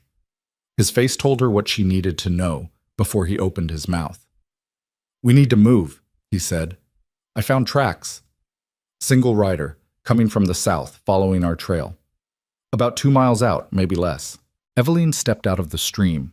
The air hit her wet skin and the cold was vicious, but she was already moving, already thinking, already calculating. How long? At his current pace, 3 hours. Maybe 4 if the terrain slows him, but he is good. He is reading the ground like someone who has been trained for this. One of hers. Has to be. Evelyn pulled on her boots. The pain in her feet flared. The blisters had started to close overnight, and now the rough leather tore them open again. She did not wince. She was learning to live in a body that hurt, the way soldiers learn to live in mud. You did not fight the discomfort. You absorbed it. You made it part of you. And eventually it stopped being pain and became just another texture in the fabric of survival. They packed the cabin in minutes. Rowan was ruthlessly efficient. Food in saddlebags, weapons secured, fire doused and scattered, every trace of their presence erased with the methodical care of a man who understood that a single, overlooked footprint could mean a slit throat. Evelyn helped. She was not as fast as him, not as practiced, but she watched and learned and did not ask questions that wasted time. They mounted and rode north, deeper into the hills. The terrain grew rougher, steep ridges separated by narrow valleys choked with undergrowth. The horses picked their way carefully, and Rowan led them along a stream bed for half a mile, letting the water erase their tracks. "He is not going to stop," Evelyn said. She was riding beside Rowan now, close enough to speak without raising her voice. "Whoever Seraphine sent, he will not give up because we moved camps. He will adjust. He will keep coming." "I know," Rowan said. "Then we need to deal with him." Rowan glanced at her. The word deal carried weight between them, and she saw him register it. She saw him measure the distance between the woman who had stood in chains in the Hall of Judgment and the woman who was now riding beside him through hostile terrain, speaking about their pursuer with the cold practicality of a strategist assessing a threat on a map. "We could set a trap," he said carefully. "Double back. Use the terrain. No. We do not know if he is alone. If Seraphine sent one, she may have sent others. Killing him, if we even could, might bring more attention, not less. We need information more than we need a body." Rowan was quiet for a moment. "You want to capture him. I want to know what Seraphine told him, what she knows, what her timeline looks like from the inside. That man is carrying intelligence in his head, and a dead man cannot talk." Rowan studied the terrain ahead. Then he said, "There is a place. 2 miles north. A ravine with a narrow approach, single file only. Rock walls on both sides. If he follows us in, we can close behind him and cut off his retreat." "How narrow?" "Narrow enough that a horse cannot turn around. He would have to dismount to fight. And dismounted, in confined space, against a man and a woman who are expecting him, he will be at a disadvantage," Evelyn finished. "Set it up." They reached the ravine within the hour. It was everything Rowan had described, a crack in the hillside barely wider than a horse, with walls of gray stone rising 20 feet on either side. The floor was loose gravel and dry leaves. At the far end, the ravine opened into a small clearing backed by dense forest. Rowan positioned Evelyn in the clearing behind a fallen tree that provided cover and a clear line of sight to the ravine's exit. He gave her the bow from the cabin and a quiver of arrows. "Can you shoot?" he asked. "My father taught me when I was 12. I am not a marksman, but at 20 paces, I will not miss." He nodded. Then he circled back to the ravine's entrance and found a position above it, on the rim of the rock wall, where he could see the approach and drop down behind the pursuer once he entered. They waited. The forest was quiet, not the comfortable quiet of a peaceful afternoon, the held breath quiet of a place that knows something is about to happen. The birds had stopped singing. Even the wind seemed to pull back, leaving the air still and heavy. Evelyn crouched behind the fallen tree with an arrow nocked and her breath steady and her mind running through scenarios like a general reviewing battle plans. If he comes in fast, I draw and aim for the center mass. If he comes in cautious, I wait for Rowan to close behind him and we box him in. If he does not come in at all, if he senses the trap and withdraws, we lose our chance and he reports our position to Seraphine. She could not afford that third option. An hour passed. The sun moved behind clouds and the light in the ravine went flat and gray. Evelyn's legs cramped from crouching. Her shoulders ached from holding the bow at half draw.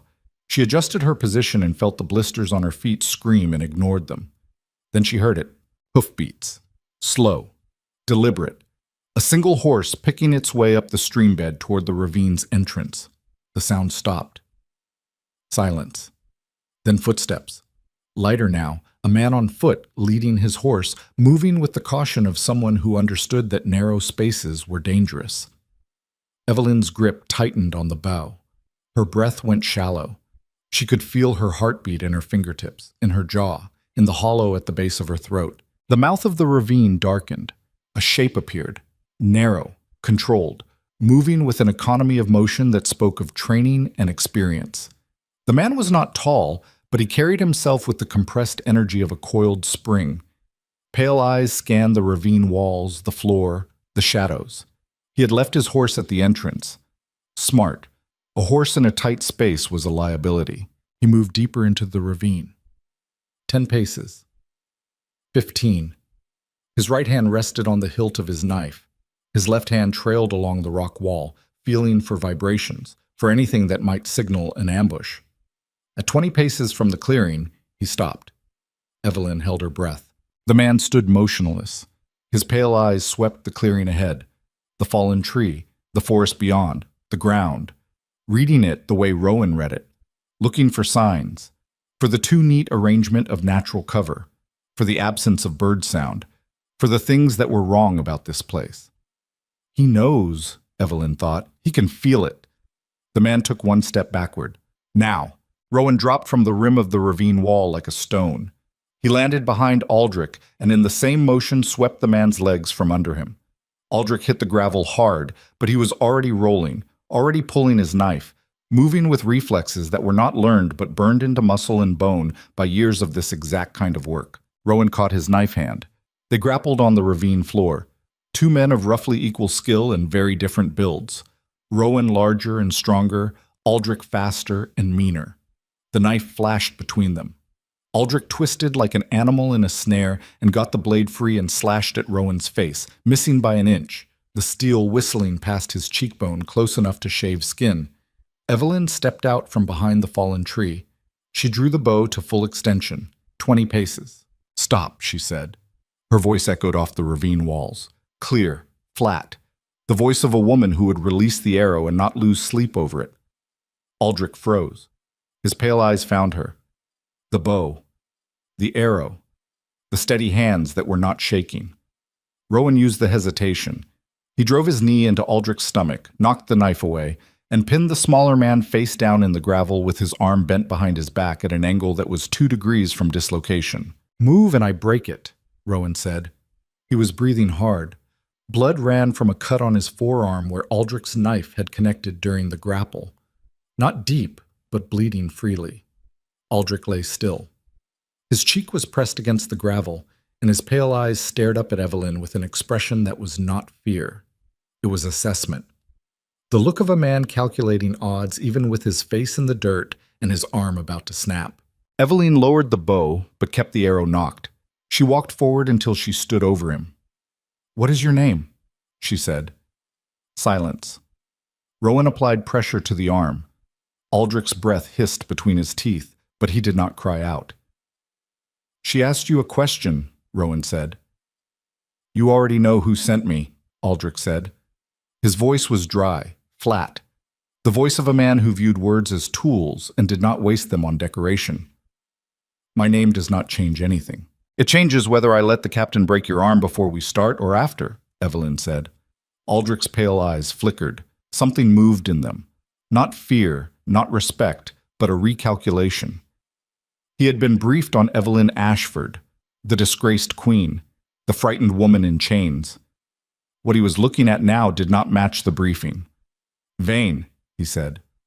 "Aldrich Vane. How many others did she send? I work alone.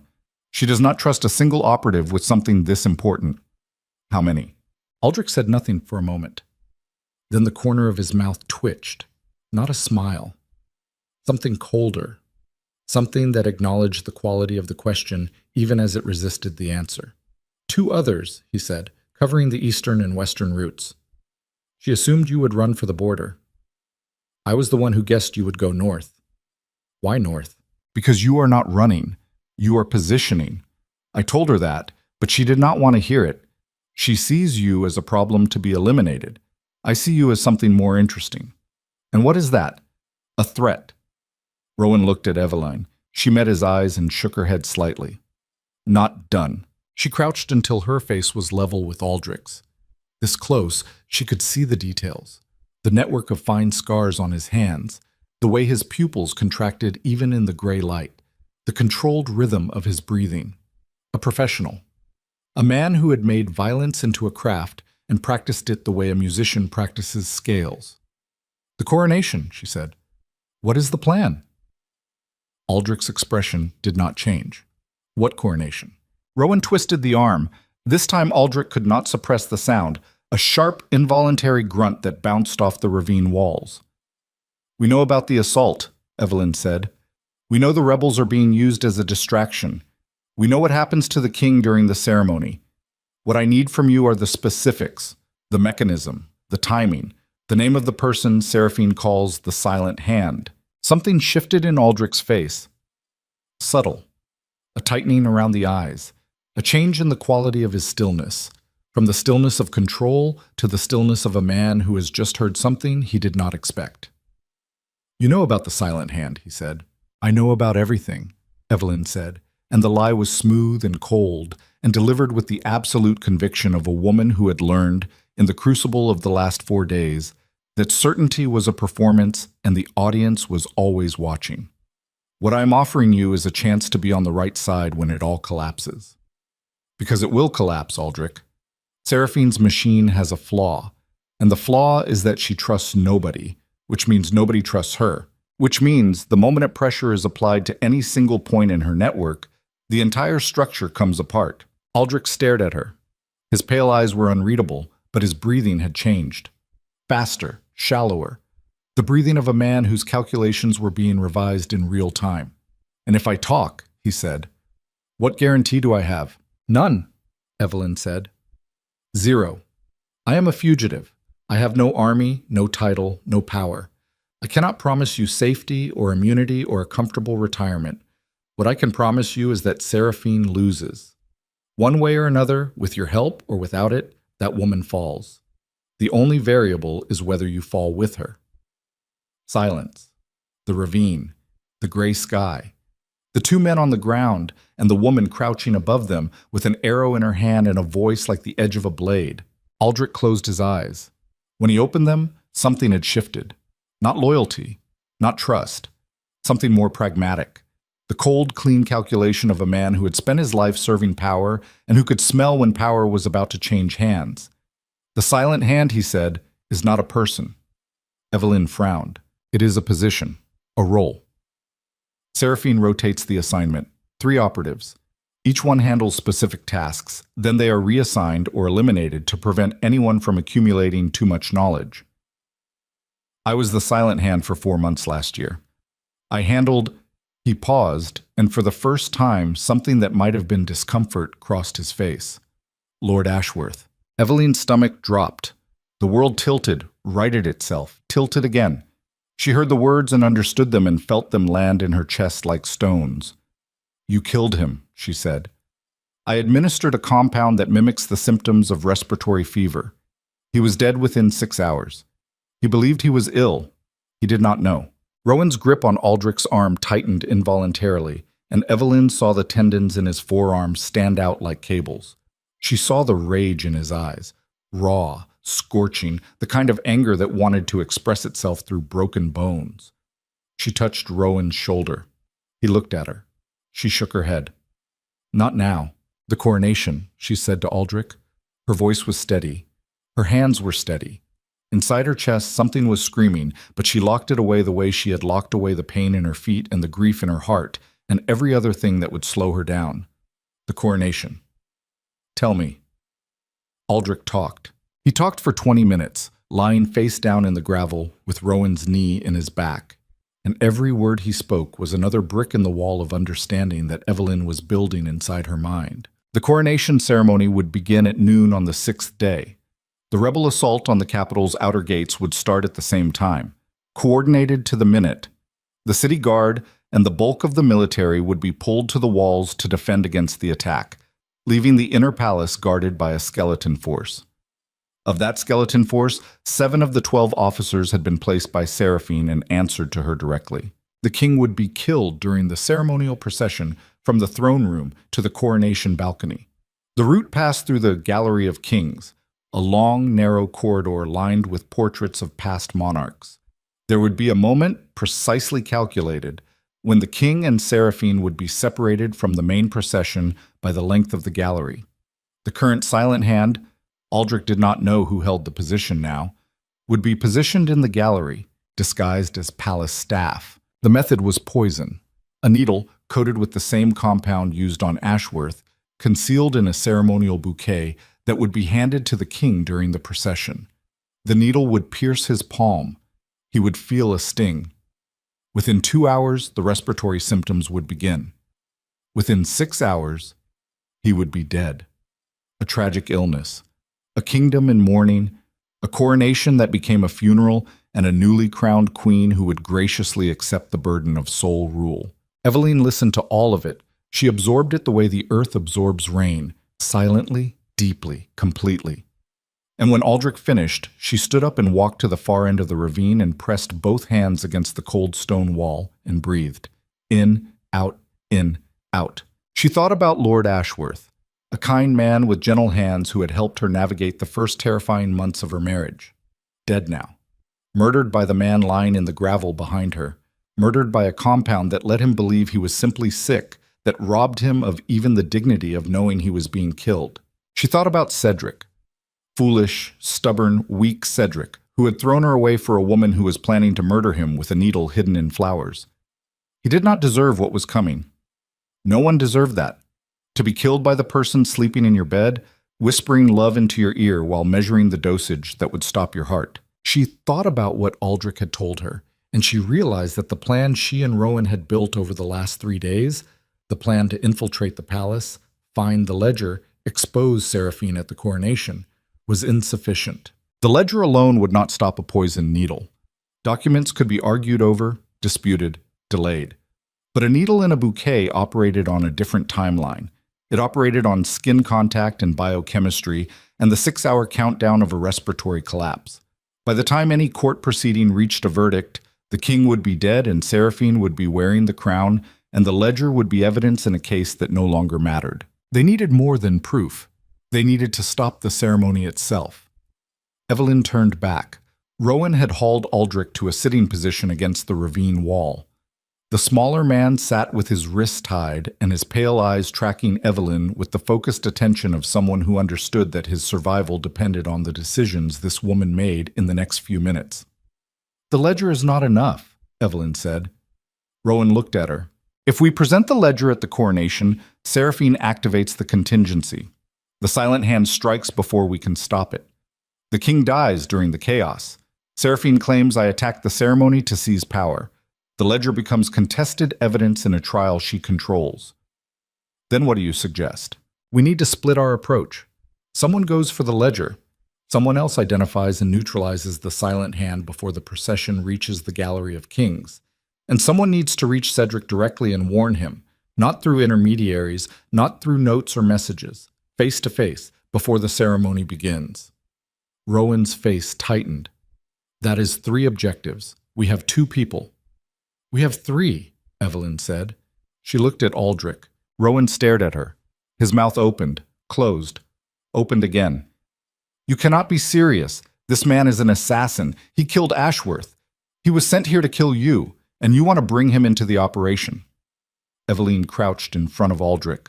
Their eyes met. His were pale and flat and gave nothing away. Hers were dark and burned with something that had not been there 4 days ago. A light that was not warmth, but purpose. "You said Seraphine rotates the silent hand to prevent anyone from accumulating too much knowledge," she said. "But you held the position for 4 months. You know how the role operates. You know the protocols. You know how to identify the current operative." "Maybe," Aldrich said. "And you know the palace's internal security better than anyone except Seraphine herself.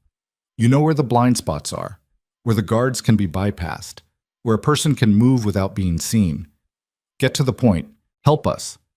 Identify the current silent hand. Neutralize the poisoned bouquet. And when this is over, I will make sure the court knows you cooperated. And if you lose, then we are all dead anyway, and the question is academic." Aldrich looked at her for a long time. The ravine was silent. Even Rowan had stopped arguing, watching this exchange with the rigid attention of a man who disagreed with every word, but was disciplined enough to let the play develop before he intervened. "There is something you should know," Aldrich said. His voice was different now, quieter. The professional detachment had slipped, and beneath it was something Eveline had not expected to find. Doubt. "Seraphine does not just rotate the silent hand," he said. "She tests them. Before each major operation, she feeds different pieces of false information to different operatives. If any of that information leaks, she knows exactly who talked." "A canary trap," Rowan said. Aldrich nodded. which means that everything I have told you, the Gallery of Kings, the poison bouquet, the timing, might be real, or it might be the version of the plan that Seraphine fed specifically to me. A test. To see if I would break under pressure. The words landed in the ravine like a stone dropped into a well. Evelyn felt them hit the bottom. You are telling me that your own intelligence might be compromised, she said. I am telling you that with Seraphine, nothing is certain. She builds deception into her deception. The plan I know might be the real plan, or it might be the version designed to send anyone who captures me chasing the wrong target, while the real operation proceeds on a completely different track. Evelyn stood up. Her legs felt hollow. The ground beneath her feet, which had seemed solid 5 minutes ago, now felt like it was made of paper, a thin surface over a void that went down forever. She looked at Rowan. He was staring at Aldrich with an expression that combined fury and grudging respect in roughly equal measure. He could be lying, Rowan said. This could be another layer. He tells us the information might be false to make us hesitate, second-guess ourselves, waste time trying to verify instead of act. He could be, Evelyn agreed. She turned back to Aldrich. Are you? Aldrich met her gaze. I gain nothing from lying to you right now. You have me tied up in a ravine with an arrow and a soldier. My best chance of surviving this week is your survival. So no, I am not lying, but I am also not omniscient. Seraphine is smarter than everyone in this ravine, and if we assume otherwise, we die. The silence that followed was not empty. It was thick with calculation, with the sound of 3 minds running the same equations and arriving at different answers. Evelyn walked to the mouth of the ravine and looked south. The hills rolled away beneath her, green and gray and streaked with the shadows of clouds. Somewhere beyond those hills, the capital sat in its valley like a jewel in a fist, and inside its walls, a woman was building a future on the bodies of the people who trusted her. She thought about certainty, about how she had been certain of Cedric's love, certain of the court's justice, certain that truth was a shield that could stop any blade. All of those certainties had been stripped away in a single afternoon, and now even the intelligence she had risked everything to obtain might be poisoned, might be another layer of the same endless deception that had brought her to this ravine in the first place. There was a version of Evelyn Ashford who would have crumbled under this, the queen who had stood in the hall of judgment, still believing that the system would protect her, still trusting that the people she loved would do the right thing. That woman would have sat down on the gravel and wept and waited for someone else to solve the problem. That woman was dead. She had died somewhere between the cold cell and the drainage tunnel, between the alarm bells and the forest dark, between the first blister and the 20th mile. What remained was not harder or softer or better or worse. It was different, adapted, rebuilt from the inside out by the relentless pressure of circumstances that did not care about fairness or love or the way things were supposed to be. She turned back to face the 2 men in the ravine. "Here's what we do," she said. Her voice was the voice of someone who had stopped asking the world for permission. "We assume the intelligence is partially accurate and partially contaminated. We do not commit everything to one version of the plan. We build redundancy. If the Gallery of Kings is the real kill zone, we cover it. If it is a decoy, we cover the alternatives. We identify every point in the coronation ceremony where the king is vulnerable, and we place assets at each one." "We do not have enough people for that," Rowan said. "Then we get more people," Evelyn said. "Marin is inside the palace. You said you have a blacksmith and a retired sergeant.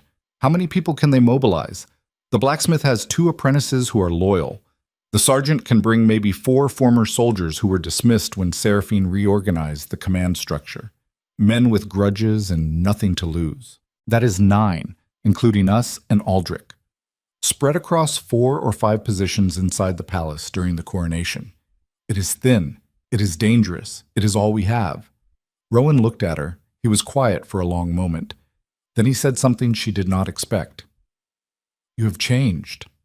Evelyn met his eyes. "I had to."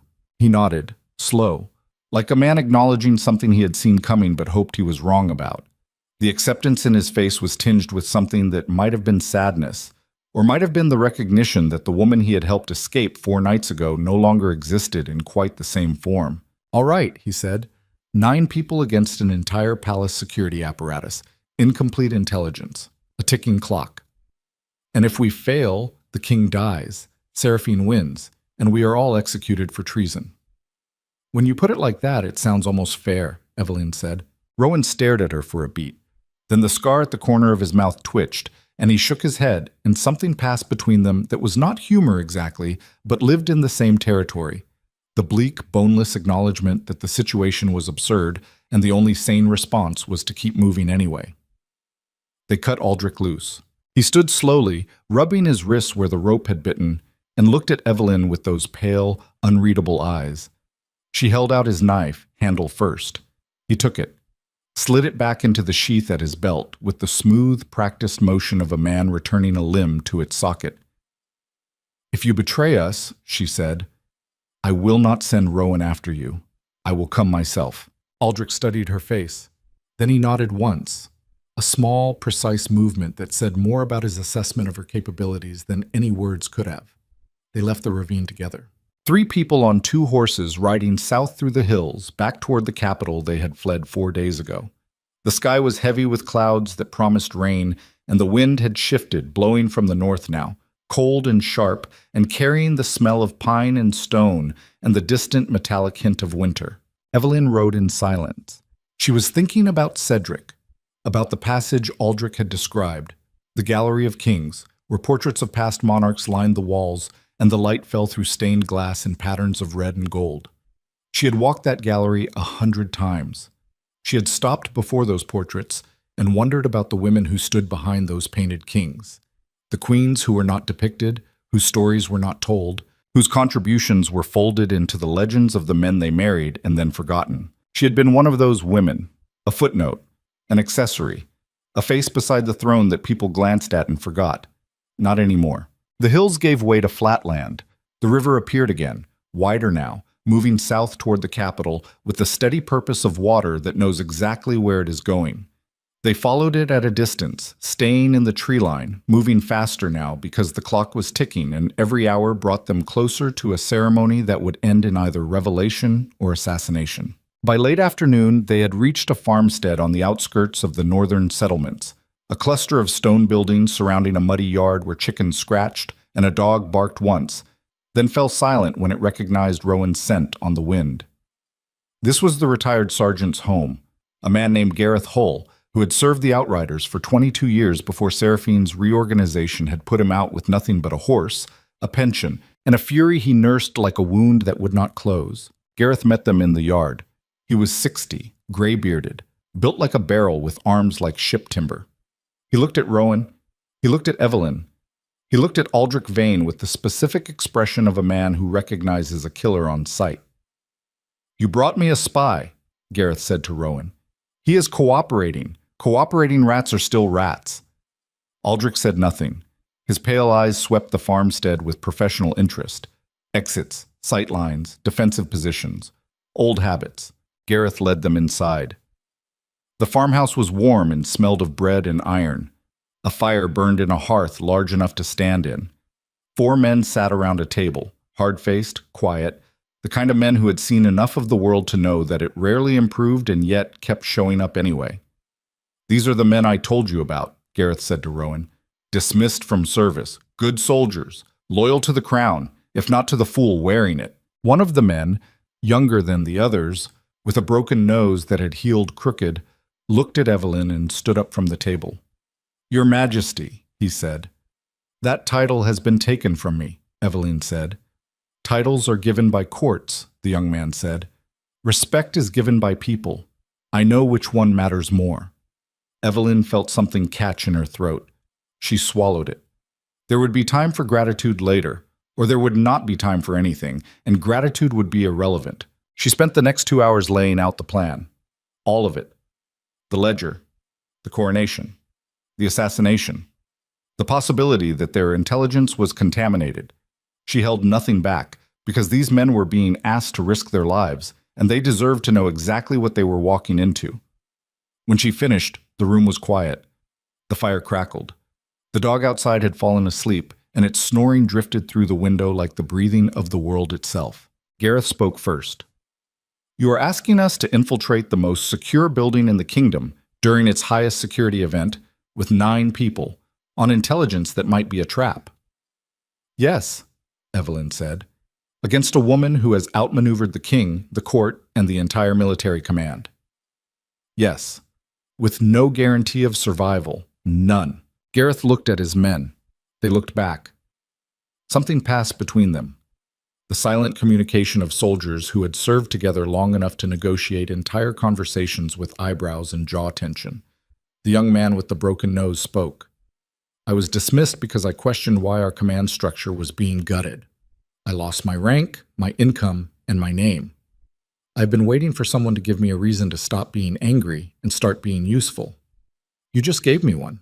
The other men nodded, not dramatically, not with speeches or declarations, just the quiet, firm nods of people who had made a decision and saw no reason to dress it up in words. Gareth turned back to Eveline. When do we move? Tomorrow night, she said. We enter the capital after dark, through the drainage tunnel. Rowan and I go for the ledger. Gareth and 2 men cover the gallery of kings. The broken-nosed soldier. She looked at him. Your name? Callum, he said. Callum takes the remaining men and covers the alternate kill points along the procession route. Aldrich Ekom. She looked at the thin man who had been standing in the corner, listening, his pale eyes missing nothing. Aldrich moves through the palace staff and identifies the current silent hand. Once identified, he signals Gareth's team. We neutralize the operative and secure the poisoned weapon as evidence before the ceremony reaches the critical point. And the king, Gareth said. Someone has to warn him. I will, Eveline said. The room went still. You, Rowan said. His voice was flat. He will not believe anyone else. He will not trust a soldier or a retired sergeant or a spy who once worked for Seraphine. He might not believe me either. But I'm the only person in this room who can look Cedric Vale in the eye and make him see the truth. Because I am the only person he has ever loved. And love, even love that has been betrayed, even love that has been burned to the ground, leaves a residue, a memory, a crack in the wall that nothing else can make. Rowan stared at her. His jaw was tight. His hands were fists at his sides. She could see what this cost him. The soldier in him screaming that the principal should be protected, not exposed, that sending her into the palace to confront the king was madness. But the man in him, the man who had watched her transform over 4 days from a broken queen into something forged and fearless, understood. She was right, and being right mattered more than being safe. The meeting broke. Men went to sharpen weapons, check equipment, prepare. The farmhouse hummed with the quiet industry of people getting ready for something that might kill them. Eveline stepped outside. The evening air was cold and tasted of rain. She stood in the muddy yard and looked south, toward the capital she could not yet see but could feel.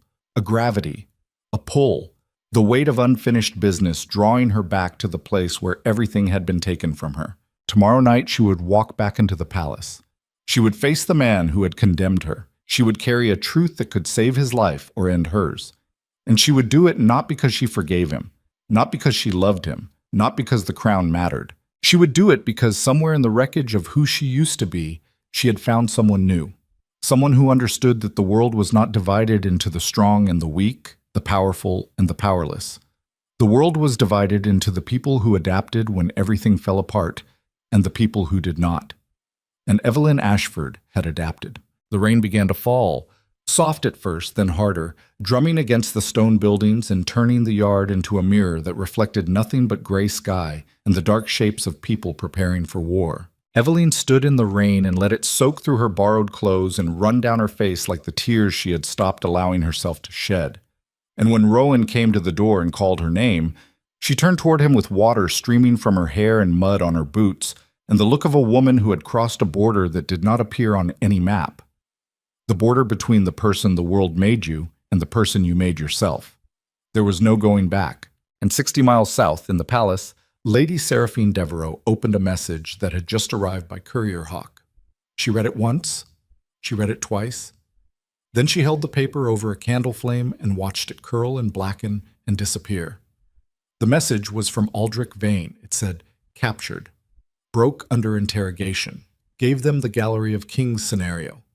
They are coming back, 9 total, entering through the drainage tunnel tomorrow night.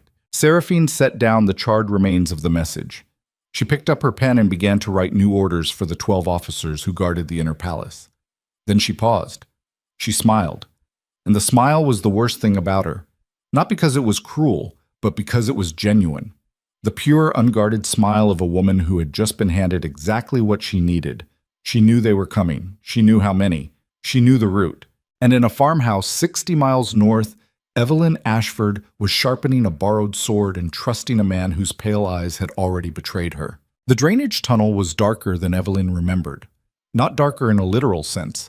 It was the same stone walls, the same knee-deep water, the same absolute absence of light that had swallowed her 6 days ago when Rowan had pulled her through it, like a fish being dragged through a net. But the darkness felt different now, thicker, more deliberate, as if the tunnel itself knew what was coming and was holding its breath. 9 people moved through the water in single file. Rowan led, Evelyn followed. Behind her came Gareth, then Callum and his 3 men, then 2 others, the blacksmith's apprentices, young and scared and trying hard not to show it. Aldrich Vane brought up the rear. Nobody spoke. The only sounds were the slosh of boots in water, the drip of condensation from the ceiling, and the ragged, controlled breathing of people who understood that they were walking into something from which several of them would likely not walk out. Evelyn's hand rested on the hilt of the sword Gareth had given her. It was not a ceremonial weapon. It was a working blade, bipong, plain, heavy, balanced for cutting rather than display. The weight of it against her hip was unfamiliar. She had trained with swords as a girl, had taken lessons from her father's arms master until she was 16 and court life had replaced steel with silk. But the muscle memory was still there, buried deep, like a language she had not spoken in years but could still understand. The tunnel branched. Rowan took the left fork without hesitation. He had mapped this route from memory, counting steps, marking turns. Evelyn watched the back of his head and thought about trust, about how she had placed her life in this man's hands 6 days ago on nothing more than instinct and desperation. And now she was doing it again, following him into the dark toward a palace full of soldiers who wanted her dead, carrying intelligence that might be compromised, accompanied by a man who had already betrayed them once, because Aldrich Vane had betrayed them. She had known it since the farmhouse. Not because of anything he had said or done. His behavior had been flawless, cooperative, professional, precisely as helpful as a turned operative should be. That was the problem. It was too clean, too smooth. The man who had been sent to kill her had surrendered his intelligence, switched allegiance, and integrated into their operation with the frictionless ease of a key sliding into a lock it was designed for. People did not change like that. Not real people. Real people resisted. Real people carried doubt and resentment and the messy, complicated residue of loyalty, even when loyalty no longer served them. Aldrich's conversion had been surgical, efficient. The work of a professional who was executing a new assignment, not a man who had changed his mind. She had not told Rowan, not because she did not trust him, but because Rowan would have killed Aldrich on the spot, and a dead Aldrich could not be used. A treacherous Aldrich, properly managed, was still an asset. He was a channel of information, not from Evelyn to Seraphine, but through him, back to Seraphine, feeding her exactly what Evelyn wanted her to believe. The Gallery of Kings scenario was compromised. Evelyn had accepted that the moment she looked into Aldrich's pale eyes in the ravine and saw the calculation running behind them like gears in a clock. Everything he had told them about the coronation plan, the poisoned bouquet, the procession route, the silent hand, was suspect. So Evelyn had built a second plan, a plan within the plan.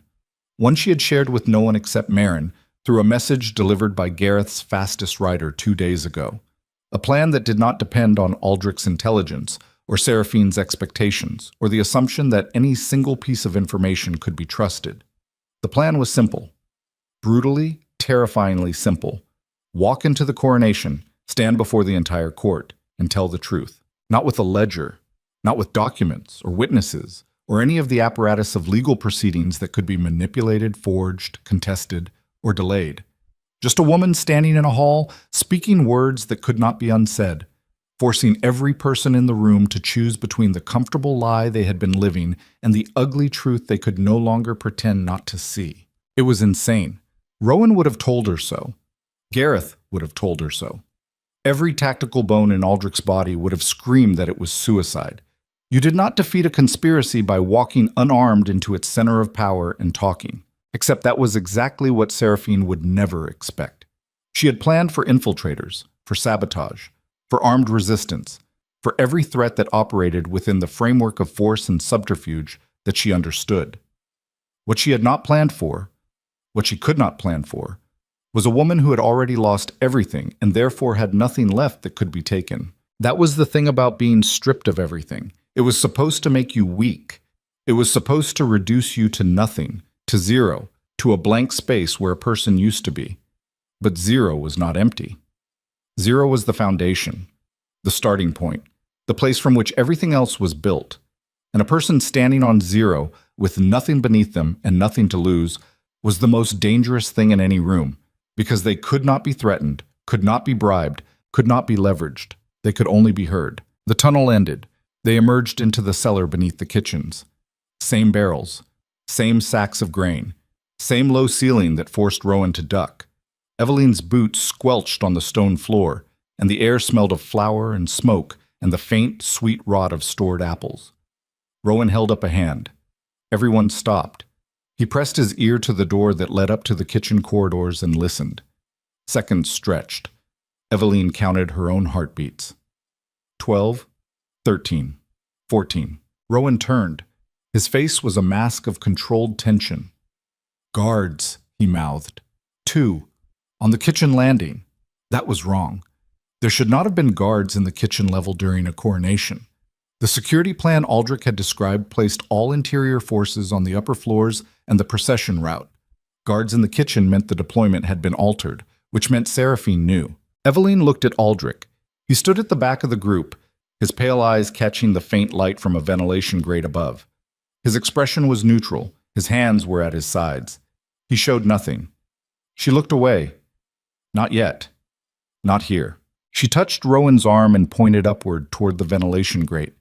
He followed her gaze. The grate was set into the ceiling, a square opening covered by an iron lattice, leading into the network of air shafts that ran through the palace walls. Narrow, dark, designed for airflow, not people. But a person who was thin enough and desperate enough could fit. Rowan shook his head. The shafts branch every 20 feet. You could get lost in there. I know the palace, Eveline whispered. I know where the shafts lead. I used to hear the wind singing through them at night in our chambers. I traced the entire system on a map once, when I was bored during a diplomatic summit. Our chambers. His face registered the word. The royal bedchamber. 3rd floor. East wing. She nodded. Rowan's jaw worked. He was fighting something. The soldier in him, the protector, the man who had carried her through the drainage tunnel and bandaged her wrists and kept watch while she slept. That man wanted to lock her in the cellar and handle the rest himself. But the tactician in him, the man who had survived a decade of military campaigns, by recognizing when the best plan was the one that terrified him most, understood what she was telling him. The ventilation shafts bypassed every guard post, every checkpoint, every altered deployment that Seraphine had put in place. They went directly from the cellar to the upper floors, invisible, unmonitored, inaccessible to anyone who did not know they existed. All right, Rowan said. The word came out like it had been pulled from his chest with pliers. But I go with you. No. You take the team. Stick to the original plan, the one Aldrich gave us. Go for the Gallery of Kings. Make noise. Draw attention. Seraphine is expecting us to hit the procession route. Give her what she expects. And while she is watching the decoy, I go through the shafts, come out in the royal wing, and reach Cedric before the ceremony. Rowan stared at her. In the dim light of the cellar, his face was all angles and shadow, and the scar at the corner of his mouth was a white line against dark skin. If you are wrong about Aldrich, he said, if this is not a setup, if Seraphine genuinely does not know we are here, then the original plan works anyway, and we get the best possible outcome, Eveline said. But I'm not wrong. Look at him, Rowan. Look at his hands. Rowan glanced at Aldrich. The thin man stood motionless at the edge of the group, his hands at his sides. Relaxed. Open. The hands of a man who was not afraid of what was coming, because he already knew how it would end. His hands are not shaking, Eveline whispered. Every person in this cellar is terrified. You are terrified. I am terrified. Gareth's men are practically vibrating, but Aldrich is calm, because he is not in danger. He is the danger. Rowan's face hardened. A slow, cold understanding settled over his features like frost forming on glass. "Then I will handle him," he said. "No. Let him play his part. Let him lead you to the gallery. Let him signal Seraphine that the plan is working. And when the trap springs, because it will spring, Rowan, it will, you fight through it. You are the best soldier I have ever met. You will find a way.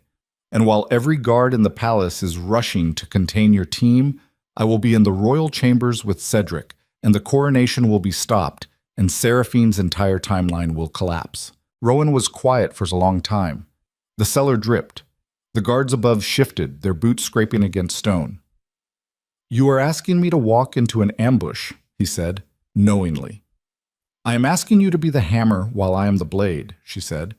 "The hammer does not need to be subtle. It needs to be loud. Something passed between them.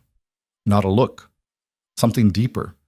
The recognition that they had arrived at the moment where planning ended and consequence began, where every word spoken and every choice made would echo forward into a future that neither of them could see." Rowan reached out and took her hand. His grip was hard. His palm was calloused and warm, and she could feel his pulse in his fingers, fast and strong, the heartbeat of a man who was alive and intended to stay that way. "Come back," he said. She squeezed his hand. Then she let go. Gareth lifted her to the ventilation grate. She pulled the lattice free. The screws were old and loose, and the iron came away with a groan that made everyone freeze. Silence. The guards above did not react. Eveline pulled herself into the shaft. The space was impossibly tight. Her shoulders scraped both walls. The air was stale and tasted of dust and old metal. She could see nothing. The shaft was a throat of darkness that stretched ahead of her into the guts of the palace. She began to crawl. Below her, she heard the faint sounds of the team moving. Rowan's whispered commands, the shuffle of boots, the click of weapons being drawn. Then silence. They were gone, heading for the kitchen door and the guards and the gallery of kings and whatever waited for them on the other side. Eveline crawled. The shaft angled upward. Her elbows burned against the metal floor. Her knees ached. The sword on her hip caught on every joint and seam, and she had to twist sideways to work it past each obstacle.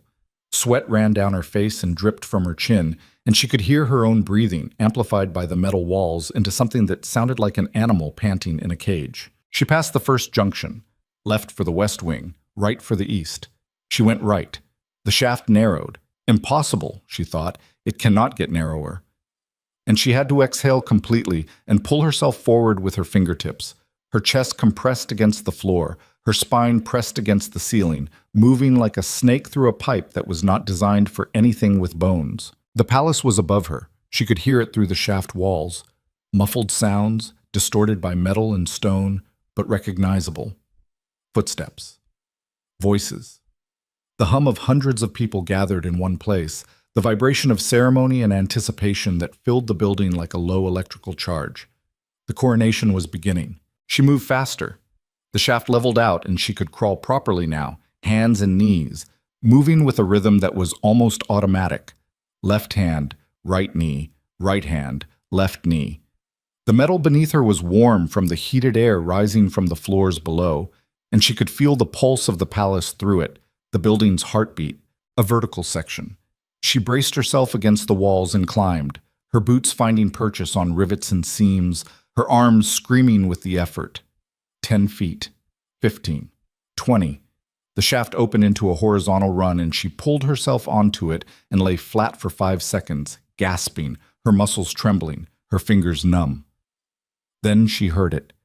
Below and to her left, muffled but unmistakable, the sound of shouting, metal on metal, the crash of something heavy hitting stone. Rowan's team had engaged. The ambush had sprung. Seraphine's guards had been waiting, just as Eveline had predicted. Right now, in the Gallery of Kings or somewhere near it, Rowan and Gareth and Callum and the others were fighting for their lives, buying time with blood and steel and the stubborn refusal to die quietly. Eveline closed her eyes. She pressed her forehead against the warm metal and listened to the distant sounds of battle and felt something crack open inside her. Not grief, not fear, but a rage so clean and cold it was almost beautiful.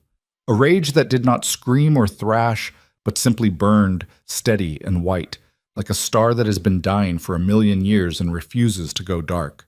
She opened her eyes. She moved. The shaft branched again. She took the left fork, then the right, navigating by memory and instinct. The sounds of fighting faded behind her as she moved deeper into the east wing, away from the gallery, away from the ambush, toward the one place in the palace that Seraphine's redeployment would have left lightly guarded. The royal chambers.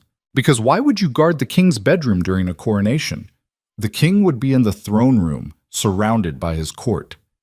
His chambers would be empty. The guards assigned there would have been pulled to reinforce the ambush in the gallery. Seraphine had concentrated her forces where she expected the threat. She had not expected Evelyn to come through the walls. The shaft terminated at a grate set into the wall of the royal dressing room. Evelyn pressed her face against the lattice and looked through. The room was dim, empty. She could see the mirror where Cedric checked his reflection before formal events, the wardrobe where his ceremonial robes hung in neat rows, the small desk where he wrote personal correspondence, separate from the official desk in his study. She pushed the grate.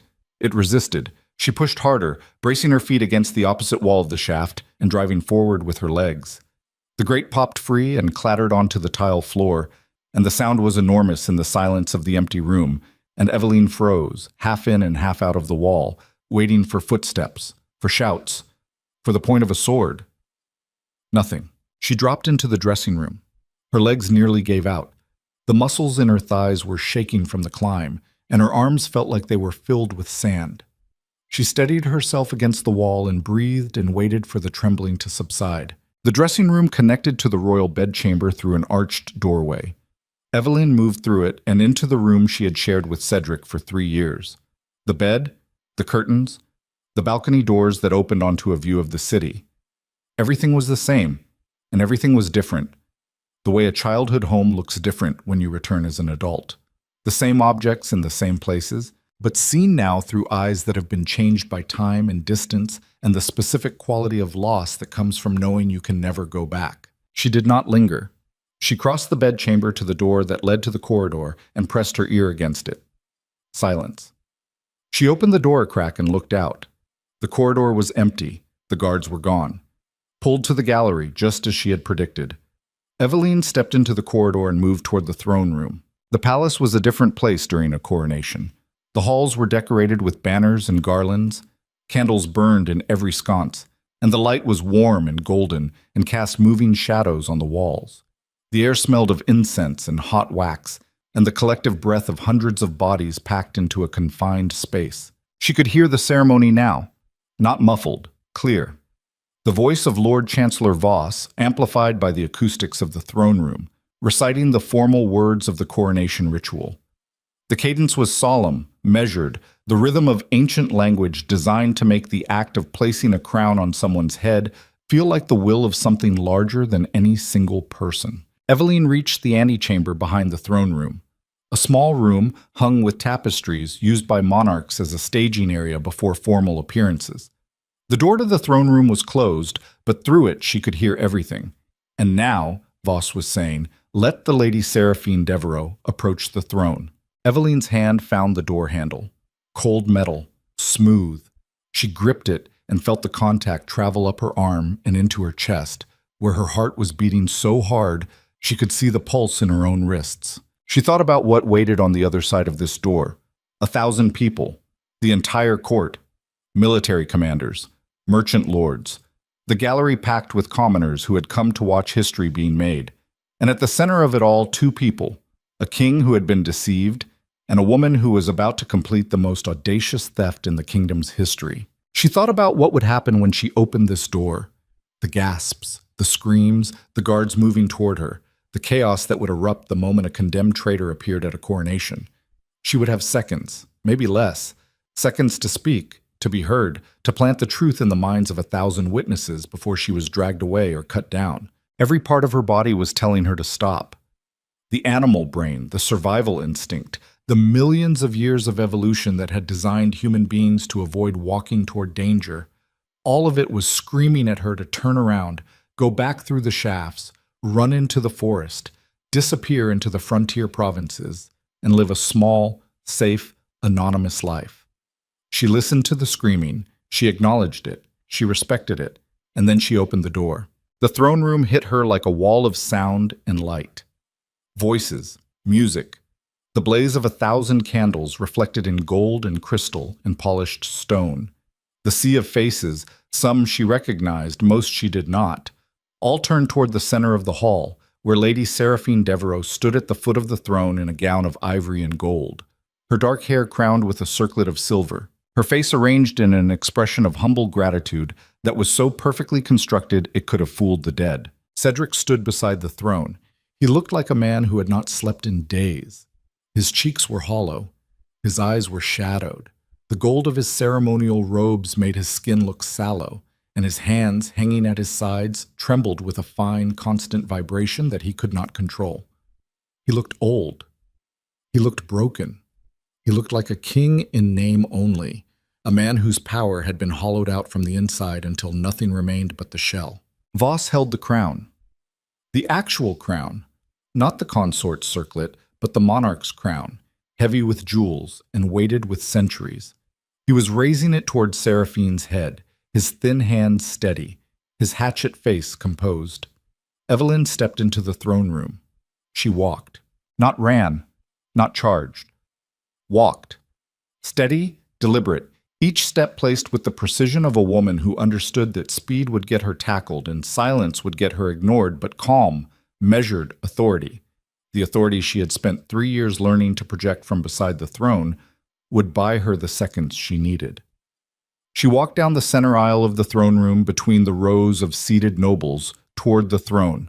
The first person to see her was a minor lord in the third row. His mouth fell open. He grabbed his neighbor's arm. The neighbor looked. The neighbor grabbed someone else.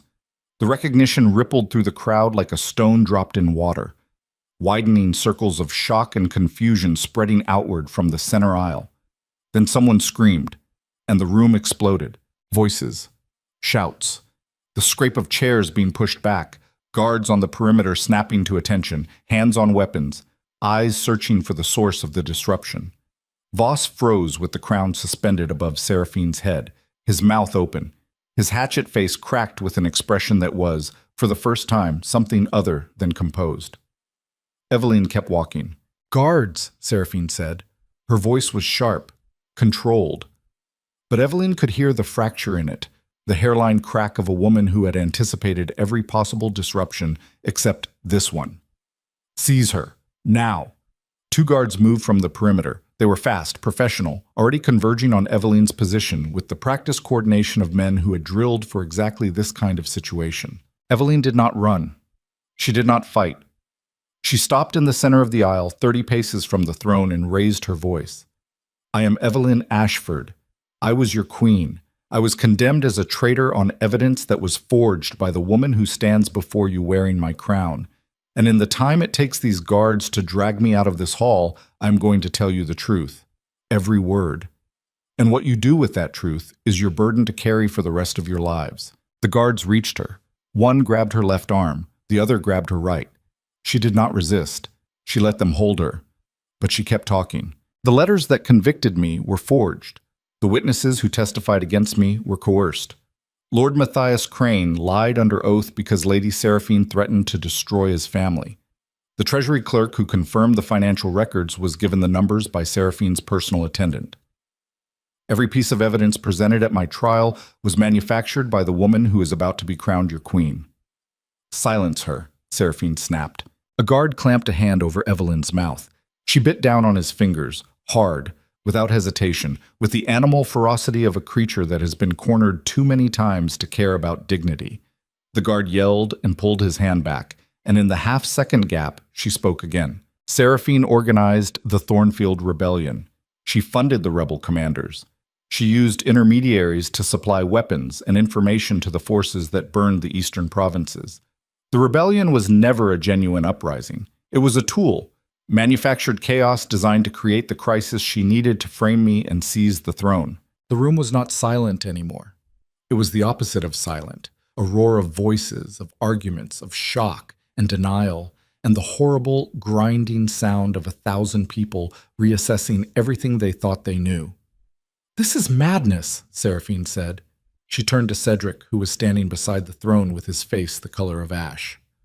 My love, this woman is deranged. She has escaped custody and come here to disrupt your authority. Do not let her— Lord Ashworth, Evelyn said. Seraphine stopped.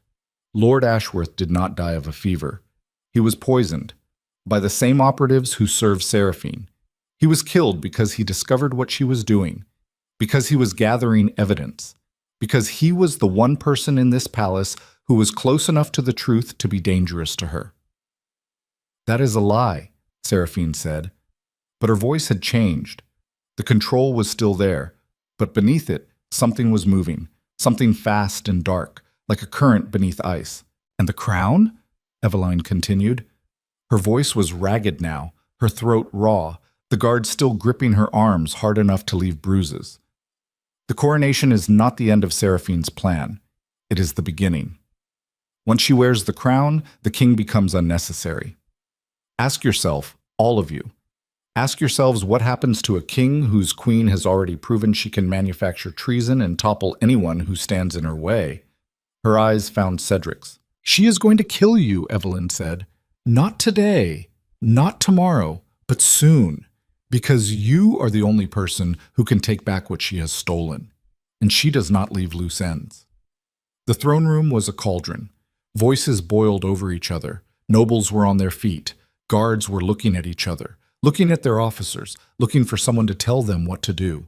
Voss still held the crown above Seraphine's head, his arms trembling now, the weight of it suddenly more than physical. And Cedric. Cedric was staring at Eveline. His face had gone through every expression a human face can make in the space of 30 seconds. Shock, denial, anger, confusion, fear, and had arrived at something that had no name. A place beyond expression. A blankness that was not emptiness but overload. The look of a man whose internal machinery had been fed more input than it could process and had simply stopped. Enough, Seraphine said. She stepped forward, away from Voss, away from the crown, and her voice cut through the chaos like a blade through silk. This woman is a convicted traitor who has broken out of custody and invaded a royal ceremony. Every word she speaks is a calculated attempt to derail the stability of the realm. I demand— You demand nothing, Cedric said. The words were quiet, almost inaudible in the roar of the crowd, but they carried something in them, some frequency, some weight, cut through the noise the way Seraphine's blade voice could not. The room did not go silent all at once.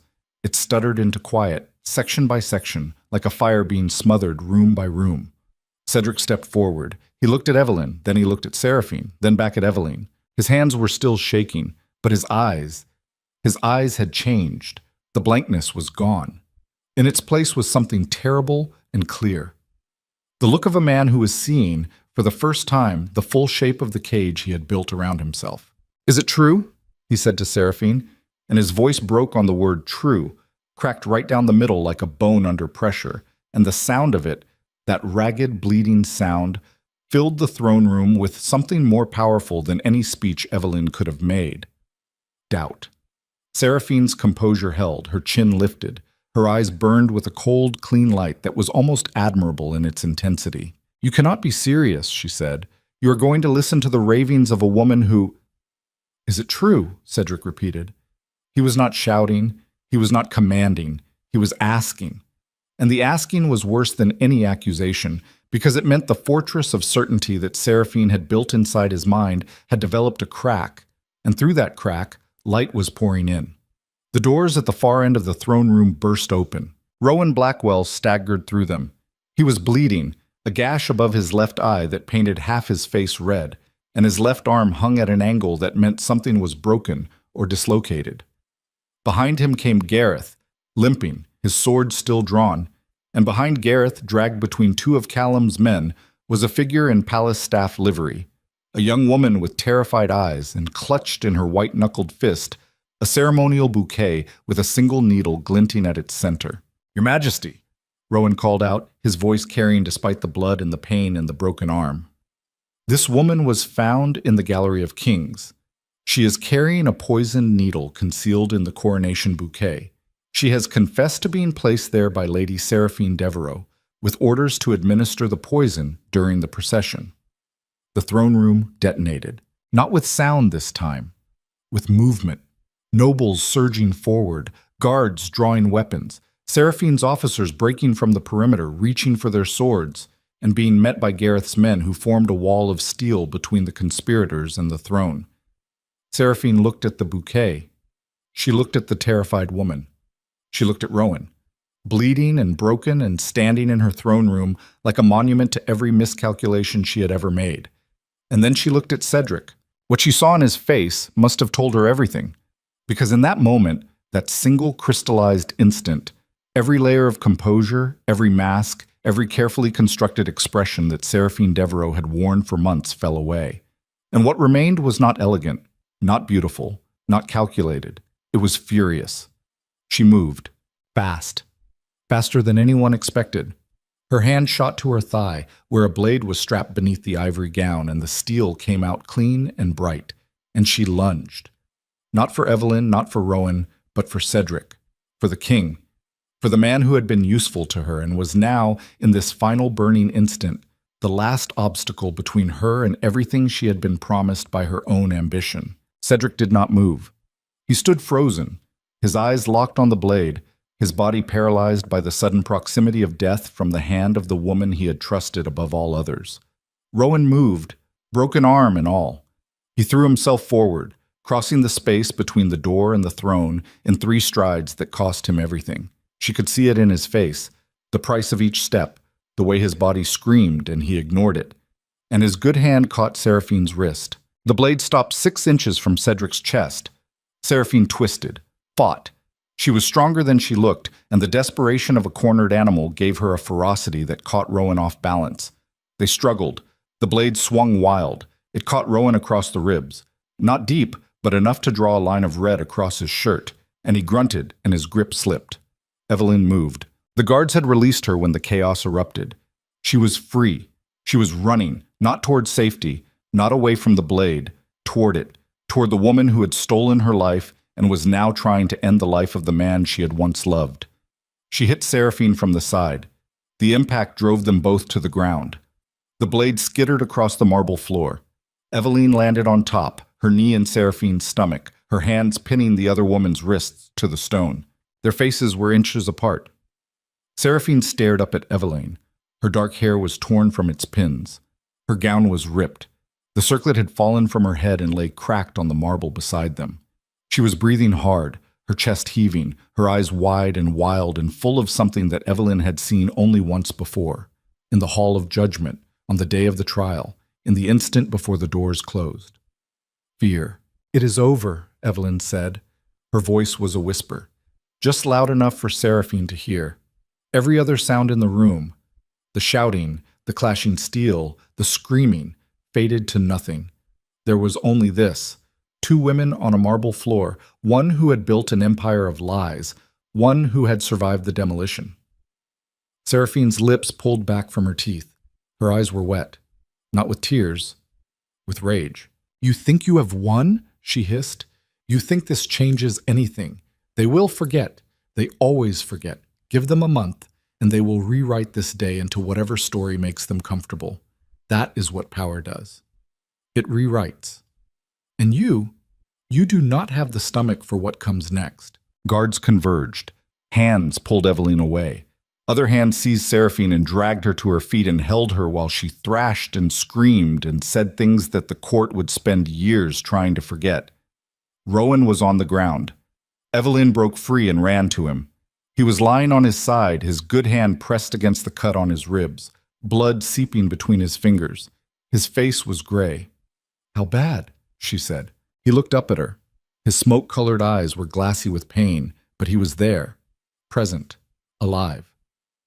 "I have had worse," he said. Then his eyes fluttered, and his hand went slack, and the blood ran freely, and his head dropped to the marble with a sound that Evelyn felt in her spine. "Rowan," she said. "Rowan." She pressed her hands to the wound.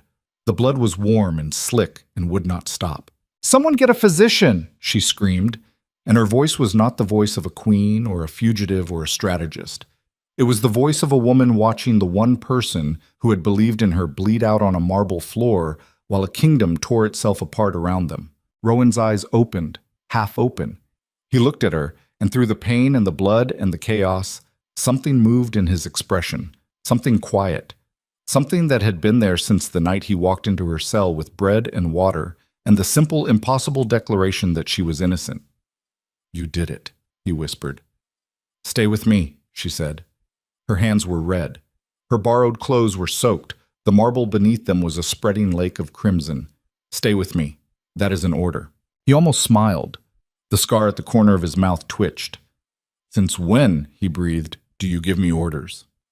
His eyes closed, and the throne room roared around her, and guards wrestled Seraphine toward the doors, and the crown lay on the floor where Voss had dropped it, rolling in a slow circle on the marble, catching the candlelight in flashes of gold and blood-red jewels, spinning and spinning like a wheel that had come loose from its axis and had not yet decided where to stop. The physician's name was Aldous, and his hands were the steadiest things in the room.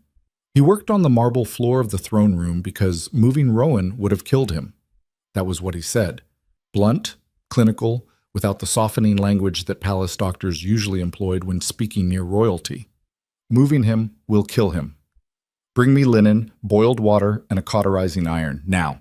Eveline knelt beside Rowan and held his hand and watched the physician work and felt the world contract to a space no larger than the body of the man bleeding in front of her. The chaos of the throne room continued.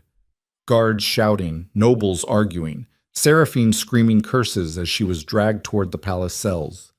But all of it was noise, distant, irrelevant, a storm happening on the other side of a window. Rowan's face was the color of candle wax. His breathing was shallow and irregular, each inhale catching on something inside his chest that made a wet clicking sound.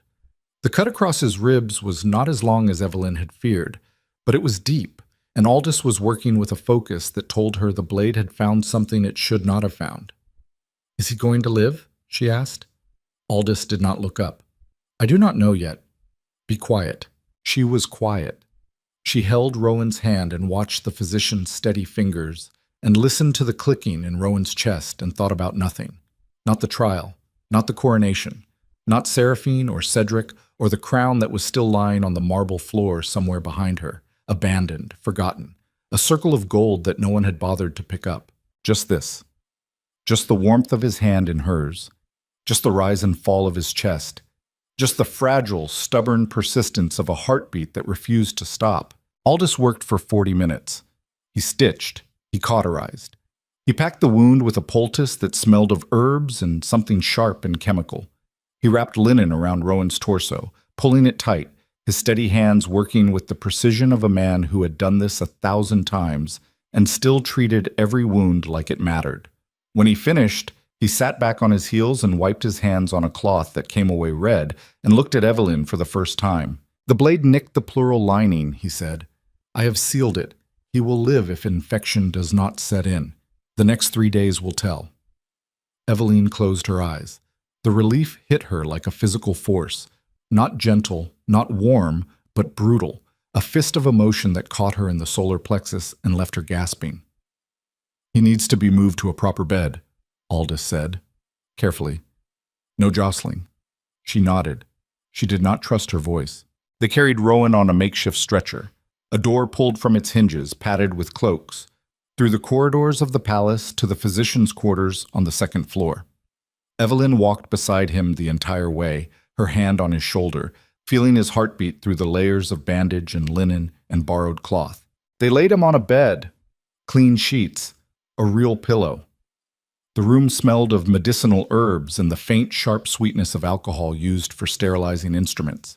Late afternoon light came through the window and fell across Rowan's face, and in that light, with his eyes closed and his breathing steadied into a rhythm that was almost normal, he looked younger than she had ever seen him. The tension that lived permanently in his jaw and his shoulders and the cords of his neck had released, and beneath it was the face of a man who, for the first time in perhaps years, was not bracing himself for the next blow. Eveline sat in a chair beside the bed. She sat there for a long time. The palace moved around her. She could hear it.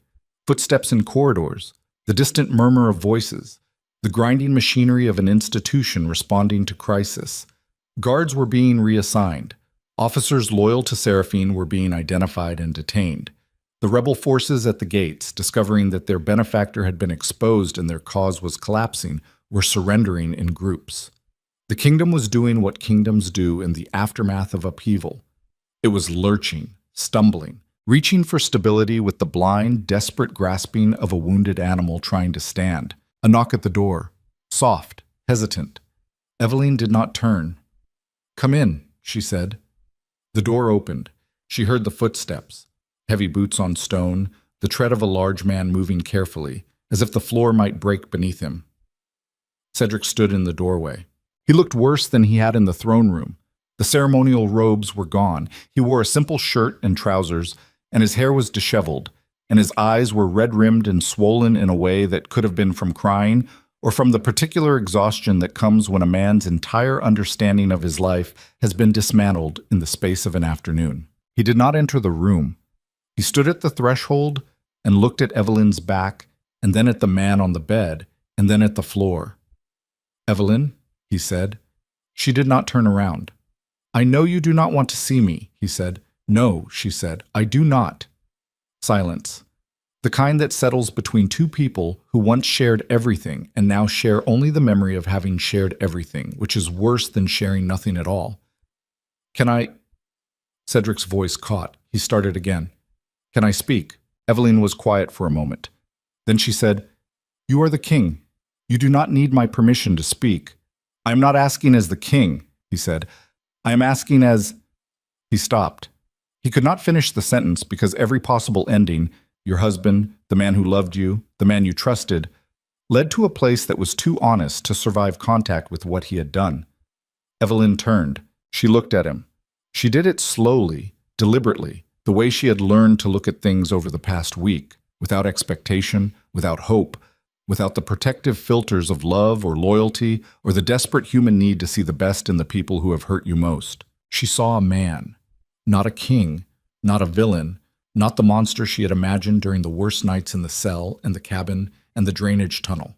Just a man, tall, tired, broken in ways that did not show on the surface but were visible in the way he held his hands, open, palms up, the unconscious gesture of a person who has run out of things to hold on to. He had destroyed her. That was a fact. It lived in her body like a scar. The memory of chains, of the accused stone cold beneath her bare feet, of his voice pronouncing her exile while Seraphine watched with that tiny curve of satisfaction at the corner of her mouth. But facts were not the same as truths. And the truth, the complicated, ugly, inconvenient truth, was that Cedric had not destroyed her out of malice. He had destroyed her out of weakness, out of the particular cowardice of a man who had been given power without earning it, and who, when that power was threatened, had reached for the easiest solution rather than the right one. It did not make it forgivable. It made it human. And Evelyn had spent the past week learning, with brutal efficiency, that being human was not a weakness to be concealed but a condition to be navigated. You did not transcend your humanity. You did not rise above it. You walked through it, swam in it, drowned in it sometimes. And if you were lucky, you came out the other side not stronger or weaker, but more aware.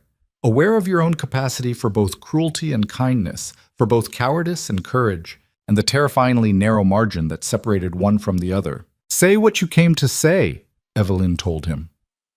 Cedric entered the room. He moved like a man walking through deep water. Each step an effort, the air itself pushing back against him. He stopped near the window, keeping distance between himself and the bed, between himself and Evelyn, as if proximity to the people he had wronged was physically painful. "I knew," he said. The words fell into the room like stones.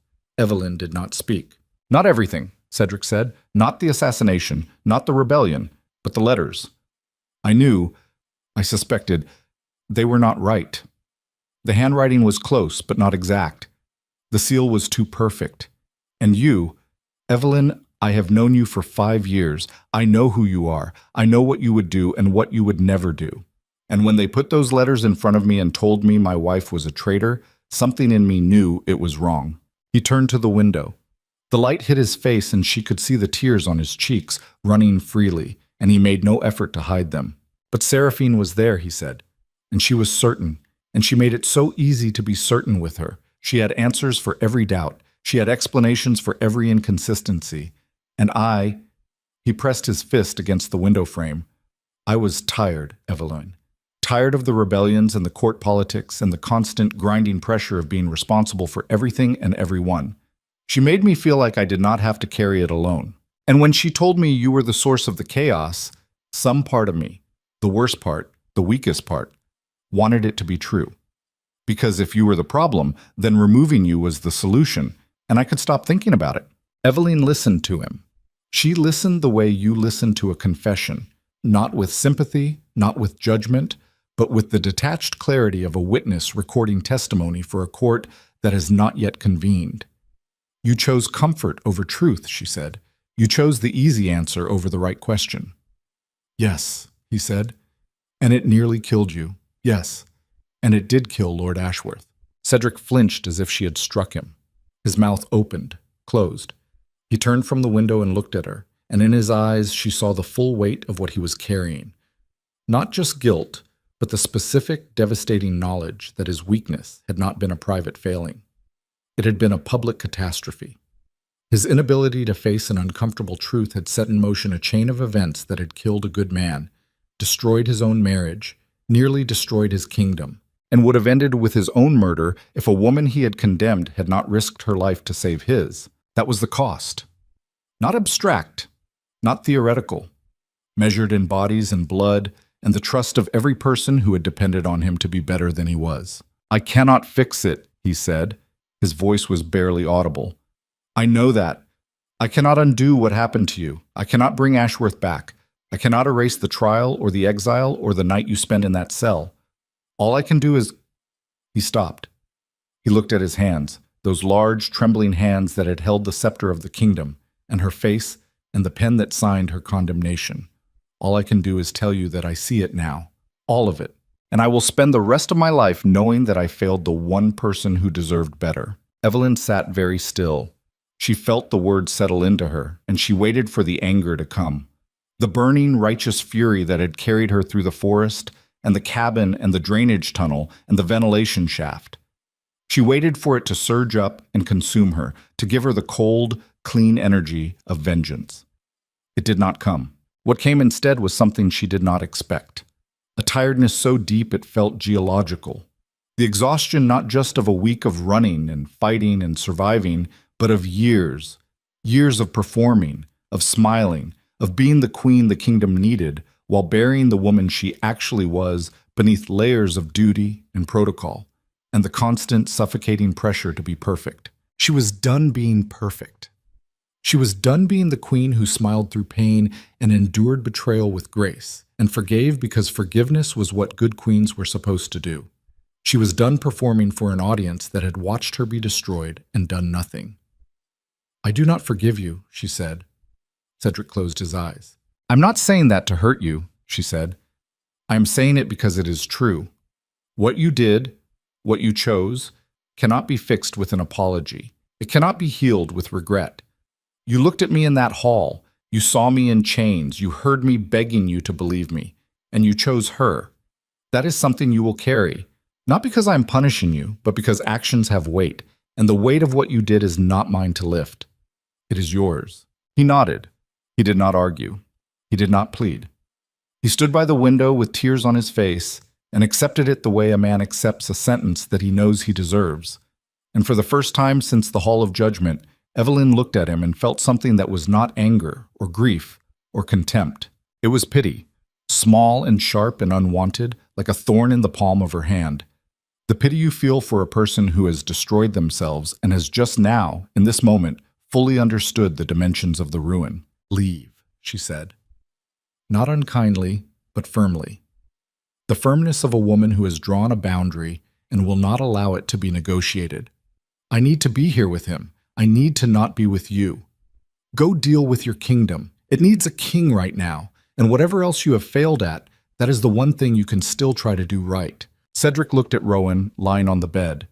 He looked at Evelyn sitting beside him, her hand on the unconscious man's shoulder, her borrowed clothes still stained with his blood.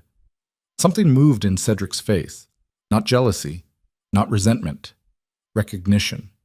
The painful, humbling recognition that the woman he had failed had found, In his failure, someone who would not. He left. The door closed softly behind him. Evelyn turned back to Rowan. She adjusted the blanket over his chest. She checked the bandage. Aldous had shown her what to look for, the signs of seepage or discoloration that would indicate the wound had reopened. The linen was clean. The bleeding had stopped. She sat back in the chair and closed her eyes. She slept. 3 days passed. Rowan's fever came on the second night. It hit fast and hard, his temperature spiking until his skin was hot to the touch, and his eyes, when he opened them, were glassy and unfocused and looked through Evelyn as if she were made of glass. Aldous came and went. He changed the bandages. He administered tinctures. He said very little, which Evelyn had learned was his version of optimism. The physician only talked when things were going badly. She stayed beside his bed. She slept in the chair and woke when Rowan's breathing changed and held his hand when the fever made him thrash and murmur names she did not recognize. Soldiers, she guessed, from campaigns and battles that had left scars she could see and scars she could not. On the third morning, the fever broke. Evelyn was asleep in the chair when his hand moved. His fingers tightened around hers. A small pressure, barely there, like the first green shoot pushing through frozen ground. She opened her eyes. Rowan was looking at her. His eyes were clear, tired and pain-filled, but clear. Present. The man behind them was back. "You look terrible," he said. His voice was a ruin, hoarse, cracked, barely louder than a whisper. But the words were his, unmistakably, irreducibly his. Evelyn laughed, came out broken and wet, and surprised her as much as it surprised him, because she had not laughed in how long? A week? A month? A lifetime? The sound was ugly and raw and real, and it was the most beautiful sound she had heard since the alarm bells of the capital. "You are one to talk," she said. "You have been unconscious for 3 days." 3 days, he repeated. He tried to sit up. Pain hit him and he stopped, his breath hissing between his teeth. "What happened?" "You were stabbed." "Seraphine. You got between her and the king. The physician says you will recover if you stay still and stop trying to be a hero." Rowan was quiet for a moment. His eyes moved around the room. The physician's quarters, the clean sheets, the window with its view of the palace courtyard. Then they came back to her. "Seraphine," he said, "in the cells. Under guard. Real guard, not her people. The conspirators and the military have been arrested. The rebel forces at the gate surrendered when news of the exposure reached them. And the king." Evelyn looked at her hands. They were clean now. She had washed them, scrubbed the blood from beneath her fingernails, changed into clothes that someone had brought her, though she could not remember who. But she could still feel it, the warmth and the slickness and the particular horror of watching someone else's life leak out between your fingers. "The king is alive," she said, "because of you." Rowan watched her face. He was reading her the way he always read her, carefully, thoroughly, missing nothing. "That is not what I asked," he said. Evelyn met his eyes. "He came to see me. He apologized. He cried. He told me he knew the letters were forged and chose to believe them anyway because it was easier.